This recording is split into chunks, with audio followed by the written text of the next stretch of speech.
श्रीगुरुभ्यो नमः। हरि ओम्।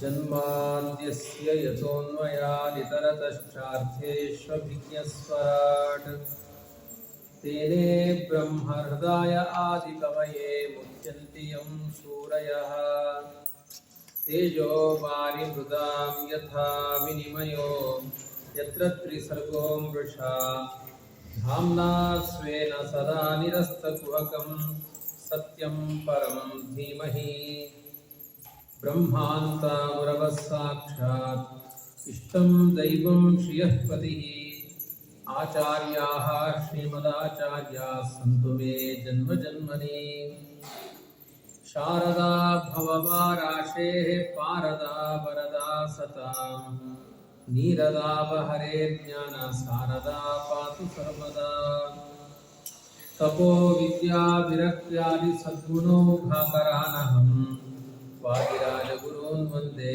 हयग्रीवपदाश्रयान् अस्मद्गुरुसमारम्भां टीकाकृत्पादमध्यगाम् श्रीमदाचार्यपर्यन्तां वन्दे गुरुपरम्पराम् आपादमौलिपर्यन्तं गुरूणाम् आकृतिं स्मरेत् तेन विघ्नाः प्रणश्यन्ति सिद्ध्यन्ति च मनोरथाः तपस्वाध्यायशुश्रूषा कृष्णपूजारतं मुनिं विश्वेशमिष्टदं वन्दे परिव्राट् चक्रवर्तिनम् स्वस्तिस्तु सताम् अशेषसन्मङ्गलानि भवन्तु सम्यक् श्लोकैकश्रवणपठनमात्रेण वक्तुश्च श्रोतॄणां कलिकृतनिखिलकल्मषापनोदनपुट्तरे श्रीमद्भागवते महापुराणे अद्य कथानुवादे किञ्चित् पूर्वकथानुवादः।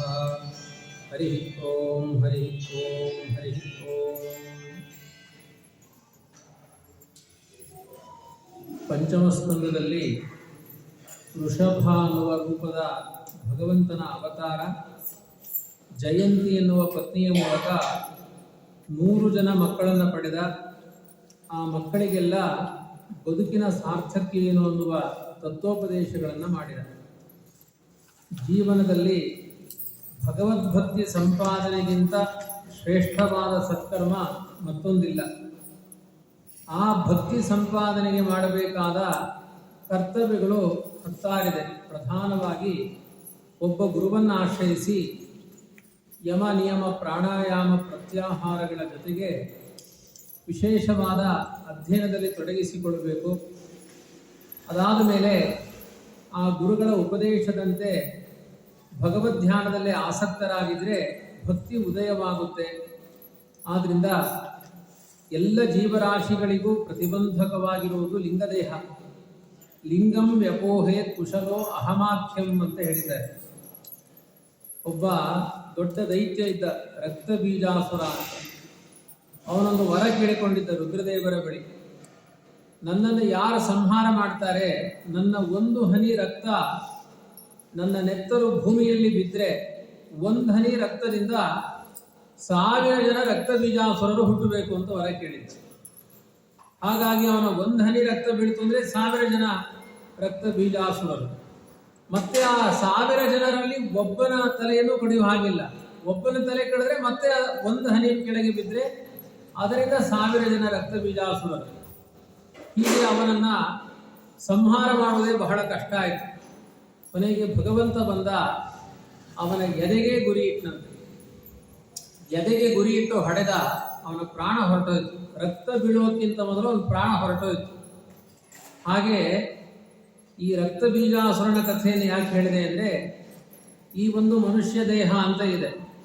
ಈ ದೇಹದಲ್ಲಿ ನಾವು ಮಾಡುವಂತಹ ದುಷ್ಕರ್ಮಗಳು ಸತ್ಕರ್ಮಗಳು ಅದು ಸಾವಿರಾರು ಜನ್ಮಗಳಿಗೆ ಕಾರಣ ಆಗುತ್ತೆ. ರಕ್ತ ಬೀಜಾಸುರ ಅಂದರೆ ಯಾರು ಅಂದರೆ ನಾನು, ನೀವು ಎಲ್ಲರೂ ರಕ್ತ ಬೀಜಾಸುರರು. ಒಂದೊಂದು ಜನ್ಮದಲ್ಲಿಯೂ ಕೂಡ ಸಾವಿರಾರು ಜನ್ಮಗಳಿಗೆ ಬೇಕಾಗುವಷ್ಟು ಪಾಪಕರ್ಮವನ್ನೇ ಹೆಚ್ಚು ಮಾಡ್ತೇವೆ, ಪುಣ್ಯಕರ್ಮ ಸ್ವಲ್ಪ ಸ್ವಲ್ಪ ಮಾಡ್ತೇವೆ. ಅದಕ್ಕೆ ಯಾರನ್ನು ನೋಡಿದ್ರು ಹೇಳ್ತೇವೆ, ಅವ್ರನ್ನ ನೋಡಿದರೆ ಪಾಪ ಅನಿಸುತ್ತೆ ಅಂತ, ಅಂದರೆ ಪಾಪ ಜಾಸ್ತಿ ಮಾಡಿದ್ದಾರೆ ಅಂತ ಅರ್ಥ. ಅವ್ರನ್ನ ನೋಡಿದರೆ ಪುಣ್ಯ ಅನಿಸುತ್ತೆ ಅಂತ ಹೇಳೋದು ಕಡಿಮೆ. ಯಾಕೆಂದರೆ ಪುಣ್ಯಕರ್ಮ ಕಡಿಮೆ. ಇಷ್ಟು ಪಾಪಗಳ ಮಾಡಿದ್ದೇ ಸಾಕು ಅಂತ ಹೇಳಿದ್ದಾರೆ. ಇಷ್ಟು ಪುಣ್ಯಗಳ ಮಾಡಿದ್ದೇ ಸಾಕು ಅಂತ ಯಾವ ದಾಸರು ಪದ್ಯ ಬರಲಿಲ್ಲ. ಹಾಗಾಗಿ ಪಾಪ ಪ್ರಚುರಾಹ ಮಾನವಾಹ ಅಂತ, ಪುಣ್ಯ ಪ್ರಚುರಾಹ ದೇವಾಹ ಅಂತ ನೋಡಿದ್ರ. ನಾನು ಹೇಳಿದ್ನಲ್ಲ, ಏನೋ ಮಾಡ್ತೀರಿ ಪಾಪಕರ್ಮ, ಪಾಪವನ್ನೇ ಅಧಿಕವಾಗಿ ಮಾಡುವ ಸ್ವಭಾವವುಳ್ಳವರನ್ನ ಮಾನವರು ಅಂತ ಕರೆದಿದ್ದಾರೆ. ಪುಣ್ಯವನ್ನ ಅಧಿಕವಾಗಿ ಮಾಡುವಂತಹ ವ್ಯಕ್ತಿತ್ವದವರನ್ನ ದೇವತೆಗಳು ಅಂತ ಕರೀತಾರೆ. ಹಾಗಾಗಿ ನಾವು ಪುಣ್ಯಕರ್ಮವನ್ನು ಮಾಡ್ತೇವಾ ಪಾಪಕರ್ಮವನ್ನು ಮಾಡ್ತೇವಾ ಅಂತ ಮುಟ್ಟಬೇಡಿ, ಅದನ್ನ ಆಲೋಚನೆಯನ್ನ ಮಾಡಬೇಕು. ವಿಶೇಷವಾಗಿ ಆ ಋಷಭರೂಪಿಯಾದ ಪರಮಾತ್ಮನ ತತ್ವೋಪದೇಶದಿಂದ ಪ್ರಭಾವಿತರಾಗಿರುವಂತಹ ಮಕ್ಕಳೆಲ್ಲ ನಿರಂತರ ಭಗವದ್ಧ್ಯಾನದಲ್ಲಿ ಆಸಕ್ತರಾದರಂತೆ. ಕರ್ತವ್ಯಗಳ ಜೊತೆಗೆ ಭಗವಂತನ ಧ್ಯಾನವನ್ನು ಮಾಡಿದ್ದಾರೆ. ಅದರಲ್ಲಿ ಮೊದಲನೆಯ ಮಗನಾದ ಭರತ ಈ ದೇಶವನ್ನೆಲ್ಲ ಧಾರ್ಮಿಕವಾಗಿ ಕೊಂಡೊಯ್ಯಬೇಕು, ಪ್ರತಿಯೊಬ್ಬರಿಗೂ ಧರ್ಮದ ಬೋಧನೆಯನ್ನು ಮಾಡಬೇಕು ಅಂತ ತುಂಬಾ ತತ್ವಜ್ಞಾನಿ ಅವನು ಭರತ. ಅಷ್ಟು ದೊಡ್ಡ ತತ್ವಜ್ಞಾನದ ಜೊತೆಗೆ ಈ ಭಾರತ ದೇಶವನ್ನು ಸಮೃದ್ಧಗೊಳಿಸಿದ. ಇವತ್ತೇನಾಗಿದೆ, ಭಾರತ ದೇಶ ಆರ್ಥಿಕವಾಗಿ ಮುಂಚೂಣಿಯಲ್ಲಿರಬೇಕು ಅಂತ ಆಲೋಚನೆಯನ್ನು ಮಾಡ್ತಾರೆ. ಆದರೆ ಧರ್ಮದಿಂದ ಶ್ರೇಷ್ಠ ಆದಾಗ ಅದರ ಜೊತೆಗೆ ಅರ್ಥ ಕಾಮ ಎಲ್ಲ ಜೊತೆಗೆ ಸೇರಿಕೊಳ್ಳುತ್ತೆ. ಕೇವಲ ಅರ್ಥದಿಂದ ಈ ದೇಶವನ್ನು ಅಭಿವೃದ್ಧಿ ಮಾಡುವುದಲ್ಲ, ಧರ್ಮದಿಂದಲೂ ಅಭಿವೃದ್ಧಿಯನ್ನು ಮಾಡಬೇಕು. ಧರ್ಮ ಕಾರ್ಯ ಮಾಡುವವರಿಗೆ ಪ್ರೋತ್ಸಾಹವನ್ನು ನೀಡಬೇಕು. ಅಂಥ ಒಂದು ರಾಜನಾಗಿ ಮೆರೆದ ಮಹಾನುಭಾವ ಭರತ. ಅವನಿಂದ ಈ ದೇಶಕ್ಕೆ ಭಾರತ ಅಂತ ಹೆಸರು ಬಂದಿದೆ. ಅಂತಹ ಭರತ ಕೊನೆಗೆ ವಿರಕ್ತನಾಗಿ ಅವನು ಗಂಡಕಿ ನದಿಗೆ ಹೋದ.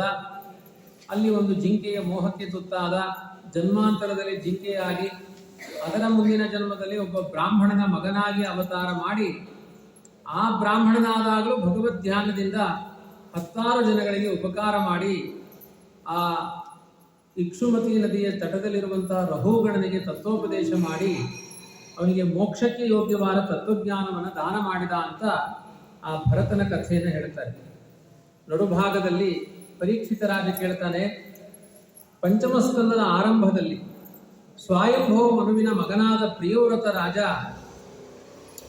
ಅವನು ರಥದ ಚಕ್ರ ಅದರ ಚಲನೆಯಿಂದ 7 ದ್ವೀಪಗಳು 7 ಸಮುದ್ರಗಳು ನಿರ್ಮಾಣವಾಯಿತು ಅಂತ ಹೇಳಿದ್ದೀರಿ.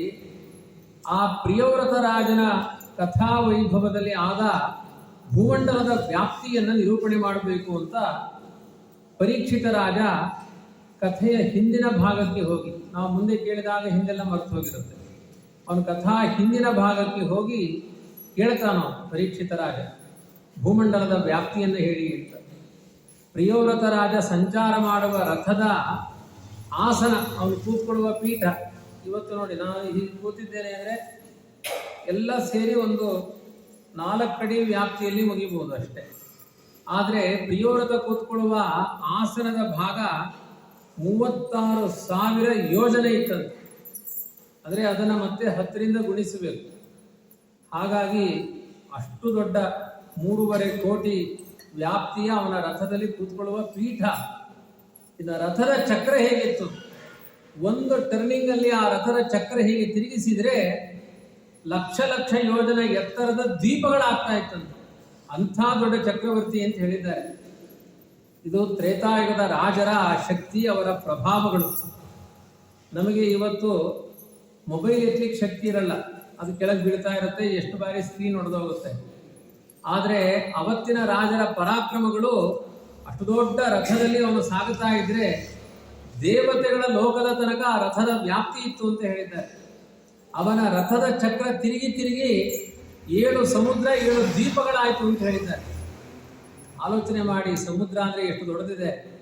64 ಲಕ್ಷ ಯೋಜನ ವ್ಯಾಪ್ತಿಯ ಸಮುದ್ರ ರಥ ಓಡಾಡಿ ಓಡಾಡಿ, ಇವತ್ತೆಲ್ಲ ಗಾಡಿ ಓಡಾಡಿ ಓಡಾಡಿ ಹಳ್ಳ ಬೀಳುತ್ತಷ್ಟೇ, 1.5 ಅಡಿ 2 ಅಡಿ ಹಳ್ಳ ಬೀಳ್ಬೋದು. ಅವತ್ತು ಸಮುದ್ರಗಳು ರಚನೆ ಆಯ್ತಂತೆ, ಅಷ್ಟು ವ್ಯಾಪ್ತಿಯನ್ನು ಹೇಳಿದ್ದಾರೆ. ಭೂಮಂಡಲದ ನಡುವಿನ ಭಾಗ ಅದನ್ನು ಜಂಬೂದ್ವೀಪ ಅಂತ ಕರೀತಾರೆ. ಅಂದರೆ ಬ್ರಹ್ಮಾಂಡ ಅಂತ ಒಂದು ಮೊಟ್ಟೆ. ಆ ಬ್ರಹ್ಮಾಂಡದ ನಡುಭಾಗದಲ್ಲಿ ಭೂಮಂಡಲ ಇದೆ. ಈ ಗೋಡೆಯಿಂದ ಗೋಡೆಗೆ ಹೀಗೆ ಪೂರ್ಣ ಇದು ಕವರ್ ಆಗಿದೆ, ಎಲ್ಲೂ ಕಿಟಕಿ ಇಲ್ಲ ಬ್ರಹ್ಮಾಂಡದಲ್ಲಿ, ಸಂಪೂರ್ಣ ಕವರ್ ಆಗಿದೆ ಬ್ರಹ್ಮಾಂಡ, ಮೊಟ್ಟೆ ಹಾಗೆ ಇದೆ. ಆ ಮೊಟ್ಟೆ ಒಳಗಡೆ ಇದೆಲ್ಲ ನಡೀತಾ ಇದೆ ನಮ್ಮ ವ್ಯಾಪಾರ. ಈ ಮೊಟ್ಟೆ ಒಳಗಡೆ 14 ಲೋಕಗಳಿದೆ. 14 ಲೋಕದಲ್ಲಿ ಮಧ್ಯದ ಲೋಕ ಭೂಲೋಕ. ಆ ಭೂಲೋಕದಲ್ಲಿ ನಡುಭಾಗದಲ್ಲಿ ಇರುವಂತಹ ಇಳಾವೃತ ವರ್ಷಖಂಡ, ಇಳಾವೃತ ವರ್ಷಖಂಡದ ನಡುಭಾಗದಲ್ಲಿ ಇರುವಂತಹದ್ದು ಜಂಬೂದ್ವೀಪ. ಇಳಾವೃತ ವರ್ಷಖಂಡವನ್ನ 36,000 ಯೋಜನೆ ಅಂತ ಹೇಳಿದ್ದಾರೆ. ಇನ್ನೆಲ್ಲ 9,000 ಯೋಜನೆ ಇದೆ. ಇಳಾವೃತ ವರ್ಷಖಂಡ ಮಾತ್ರ ನಡುಭಾಗದಲ್ಲಿ 36,000 ಯೋಜನೆ ಇದೆ. ಆ ಇಳಾವೃತ ವರ್ಷಖಂಡದ ನಡುಭಾಗದಲ್ಲಿ ಜಂಬೂದ್ವೀಪ ಅಂತ ಕರೆದಿದ್ದಾರೆ. ಅದು ಭೂಮಂಡಲ ಅನ್ನುವ ಕಮಲ ಪುಷ್ಪದ ಹಾಗೆ ಇದೆಯಂತೆ ಜಂಬೂದ್ವೀಪ. ಅದು ತುಂಬಾ ನೀಟಾಗಿ ಇಟ್ಟಿದ್ದಾರೆ, ನಡುಭಾಗದಲ್ಲಿ ಇಡಬೇಕು. ಹಾಗೆ ಸಮಗ್ರ ಭೂಮಂಡಲದ ಪ್ಲೇಟ್ ಎಷ್ಟೋ ಅದು ದೊಡ್ಡದು. ಭೂಮಂಡಲ ಅನ್ನೋದು 50 ಕೋಟಿ ಯೋಜನ ವ್ಯಾಪ್ತಿಯ ಭೂಮಂಡಲ. ಅದರಲ್ಲಿ ಜನವಸತಿ ಇರುವಂತಹ ಜಾಗ ಎಷ್ಟು ಅಂದರೆ 7,14,00,000 ಯೋಜನದಷ್ಟು ಜಾಗದಲ್ಲಿ ಜೀವರಾಶಿಗಳು ವಾಸ ಮಾಡ್ತಾ ಇದ್ದಾರೆ. ಅದರ ನಡುಭಾಗದಲ್ಲಿ, ಸಮಗ್ರ ಒಂದು ಪ್ಲೇಟಿನ ನಡುಭಾಗದಲ್ಲಿ ಒಂದು ಪುಷ್ಪ ಇಟ್ಟಂತೆ ಜಂಬೂದ್ವೀಪ ಇದೆಯಂತೆ. ಕರ್ಣಿಕಾರ ಪುಷ್ಪದಂತೆ ಇದೆ ಅಂತ ವರ್ಣನೆ ಮಾಡಿದ್ದಾರೆ. ಆ ಜಂಬೂದ್ವೀಪದಲ್ಲಿ ಕ್ರಮವಾಗಿ 4 ಪ್ರಧಾನವಾದ ಬೆಟ್ಟಗಳು ಅಂಟಿಕೊಂಡಿದೆ ಜಂಬೂದ್ವೀಪಕ್ಕೆ. ನೀಲ ಪರ್ವತ, ಶ್ವೇತ ಪರ್ವತ, ಶೃಂಗವಂತ ಪರ್ವತ, ಈ ರೀತಿಯಾದ ಕ್ರಮವಾಗಿ ಅನೇಕ ಬೆಟ್ಟಗಳು ಅಂಟಿಕೊಂಡಿದೆ. ದಕ್ಷಿಣದಲ್ಲಿ ನಿಷದ, ಹೇಮಕೂಟ, ಹಿಮಾಲಯ ದಕ್ಷಿಣ ಭಾಗದಲ್ಲಿ ಇದೆ. ಜಂಬೂದ್ವೀಪದ ದಕ್ಷಿಣ ಭಾಗದಲ್ಲಿ ನಿಷದ, ಹೇಮಕೂಟ, ಹಿಮಾಲಯ. ಪೂರ್ವ ಭಾಗದಲ್ಲಿ ಗಂಧಮಾದನ ಪರ್ವತ ಇದೆ. ಹನುಮಂತ ಲಂಕೆಗೆ ಹೋದಾಗ ತಂದಿದ್ದು ಬೆಟ್ಟ ದಕ್ಷಿಣ ಭಾಗದ ಬೆಟ್ಟ ಅಲ್ಲ, ಅದರಲ್ಲಿ ಹಿಮಾಲಯ. ಗಂಧಮಾದನ ಅನ್ನೋದು ತುಂಬಾ ದೊಡ್ಡ ಬೆಟ್ಟ. ಕೆಲವರೆಲ್ಲ ತಮಿಳುನಾಡಲ್ಲಿ ಗಂಧಮಾದನ ಬೆಟ್ಟ ತೋರಿಸ್ತಾರೆ. ಇಲ್ಲಿ ಗಂಧಮಾದನ ಮೆಡಿಕಲ್ ಶಾಪ್ ಇದ್ರೆ ಪುಣ್ಯ. ಗಂಧಮಾದನ ಬೆಟ್ಟ ಇರುವುದು ಆ ಜಂಬೂದ್ವೀಪದ ಪೂರ್ವ ದಿಕ್ಕಿನಲ್ಲಿ ಗಂಧಮಾದನ ಬೆಟ್ಟ ಇದೆ. ಪಶ್ಚಿಮ ದಿಕ್ಕಿನಲ್ಲಿ ಮಾಲ್ಯವಂತ ಪರ್ವತಗಳು, ಅದನ್ನು ಮರ್ಯಾದಾಗಿರಿಗಳು ಅಂತ ಕರೀತಾರೆ. ಮೇರು ಪರ್ವತಕ್ಕೆ 4 ಕಡೆಯಲ್ಲಿ ಮಂದರ, ಮೇರುಮಂದರ, ಸುಪಾರ್ಶ್ವ, ಕುಮುದ ಅಂತ 4 ಬೆಟ್ಟಗಳು. ಅದಕ್ಕೆ ಅವಷ್ಟಂಬ ಬೆಟ್ಟ ಅಂತ. ಅವಷ್ಟಂಬ ಬೆಟ್ಟ ಅಂದ್ರೆ ಪಿಲ್ಲರ್ಗಳು ಅಂತ, ಸಪೋರ್ಟಿವ್ ಆಗಿದೆ ಅದು ಆ ಬೆಟ್ಟಗಳು. ಅವುಗಳಲ್ಲಿ ವಿಶೇಷವಾದ ಉದ್ಯಾನವನಗಳಿದೆ ಅಂತೆ ಆ ಬೆಟ್ಟದಲ್ಲಿ. ಮೇರು ಪರ್ವತದ ಬುಡದಲ್ಲಿ ಕಮಲದ ಕೇಸರದಂತೆ ಸಣ್ಣ ಸಣ್ಣ ಬೆಟ್ಟಗಳಿದೆಯಂತೆ. ಕಮಲದ ಕೆಳಭಾಗದ ಕೇಸರದಂತೆ ಕುರಂಗ, ಕುರರ ಮುಂತಾದ ಬೆಟ್ಟಗಳೆಲ್ಲ ಇದೆ. ಮೇರುವಿನ ಪೂರ್ವ ದಿಕ್ಕಿನ ಮಂದರ ಪರ್ವತ, ಪೂರ್ವ ದಿಕ್ಕಿನಲ್ಲಿಯೂ ಮಂದರ ಪರ್ವತ ಇದೆ. ಅದರ ಮುಂಭಾಗದಲ್ಲೆಲ್ಲ ಜಠರ, ದೇವಕೂಟ ಅನ್ನುವ ಪರ್ವತಗಳಿದೆ. ಪಶ್ಚಿಮ ದಿಕ್ಕಿನಲ್ಲಿರುವ ಬೆಟ್ಟಗಳಿಗೆಲ್ಲ ಪಾರಿಯಾತ್ರಾ ಪರ್ವತಗಳು ಅಂತ ಕರೀತಾರೆ. ದಕ್ಷಿಣ ದಿಕ್ಕಿನಲ್ಲಿರುವಂತಹ ಪರ್ವತಗಳಿಗೆ ಮೇರು ಮಂದರ, ಮಂದರ, ಕೈಲಾಸ, ಕರವೀರ ಈ ಪರ್ವತಗಳನ್ನು ಕರೀತಾರೆ. ಉತ್ತರದಲ್ಲಿರುವಂತಹ ಪರ್ವತಗಳು ಶೃಂಗವಂತ, ಮಕರ ಪರ್ವತಗಳು ಅಂತ ಕರೀತಾರೆ. ವಿಶೇಷವಾಗಿ ಒಟ್ಟಿನಲ್ಲಿ ದೂರದಿಂದ ನೋಡಿದರೆ ದರ್ಭೆಗಳನ್ನೆಲ್ಲ ಹಾಸಿ ಒಂದು ಬಂಗಾರ, ಜ್ವಲಿಸುವ ಬಂಗಾರದ ಬೆಟ್ಟವನ್ನು ಇಟ್ಟರೆ ಹೇಗೆ ಕಾಣುತ್ತೆ, ಆ ಸುತ್ತ ಇರುವ ಬೆಟ್ಟಗಳು, ಅವಷ್ಟಂಬ ಪರ್ವತಗಳು, ಬೆಟ್ಟಗಳು, ಅದರ ಜೊತೆ ಇರುವಂತಹ ಆ ಮೇರು ಪರ್ವತವನ್ನು ನೋಡಿದರೆ ದರ್ಭೆಗಳನ್ನೆಲ್ಲ ಹಾಸಿ ಒಂದು ಬಂಗಾರದ ಪ್ರಕಾಶಮಾನವಾದ ಬೆಟ್ಟ ಇಟ್ಟಂತೆ ಮೇರು ಪರ್ವತ ಕಾಣಿಸ್ತಾ ಇದೆಯಂತೆ. ಈ ಮೇರು ಪರ್ವತದ ತುದಿಯಲ್ಲಿ ಬ್ರಹ್ಮದೇವರ ಒಂದು ಬಂಗಾರದ ಪಟ್ಟಣ ಇದೆ. ಬಂಗಾರದ ಪಟ್ಟಣ ಅಂದ್ರೆ ಸಭಾಭವನ. ಅದು ಎಷ್ಟು ದೊಡ್ಡ ಸಭಾಭವನ ಅಂದ್ರೆ 10,000 ಯೋಜನೆ ಇದೆಯಂತೆ. ಇದು ಸಭಾಭವನ 10,000 ಯೋಜನೆ ಅಂದ್ರೆ 1,00,000 ಕಿಲೋಮೀಟರ್ ಇದೆ.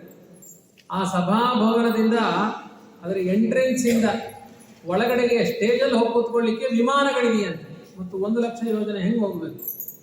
ಆ 1,00,000 ಯೋಜನದ ಸಭಾಭವನದ ತುಂಬ ಪ್ರವಚನ ಕೇಳೋರು ಕೂತಿರ್ತಾರಂತೆ.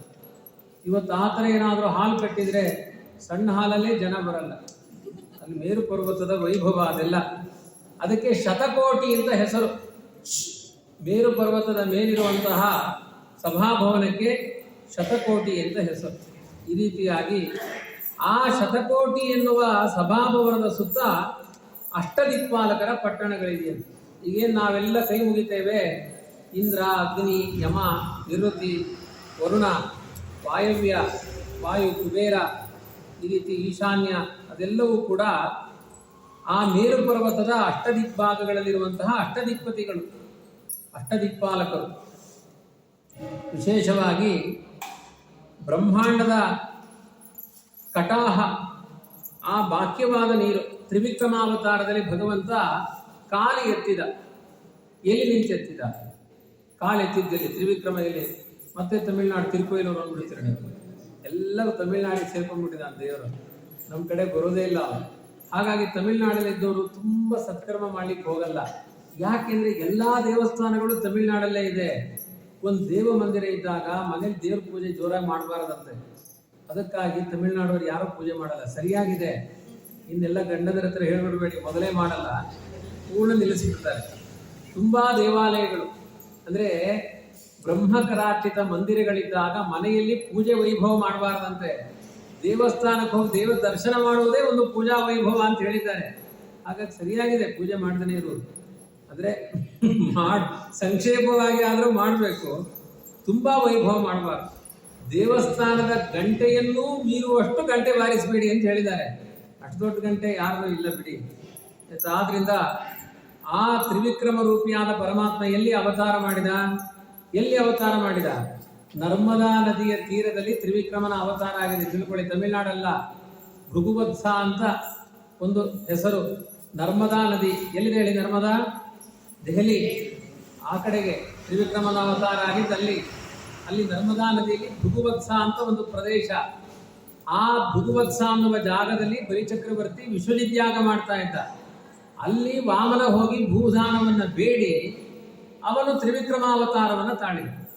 ಈಗ ಭೂಮಿ ಮೇರು ಪರ್ವತ ವರ್ಣನೆ ಮಾಡ್ತಾ ಇದ್ದೆ. ಇದ್ದಕ್ಕಿದ್ದ ಹಾಗೆ ತ್ರಿವಿಕ್ರಮ ಯಾಕೆ ಅಂತಂದ್ರೆ, ಆ ನರ್ಮದಾ ನದಿ ತೀರದಲ್ಲಿ ಭಗವಂತ ಭೂಮಿಯನ್ನು ತೆಗೆದುಕೊಂಡ ಮೇಲೆ ಆ ಪಾದವನ್ನ ಮೇಲೆ ಎತ್ತಿದನಂತೆ.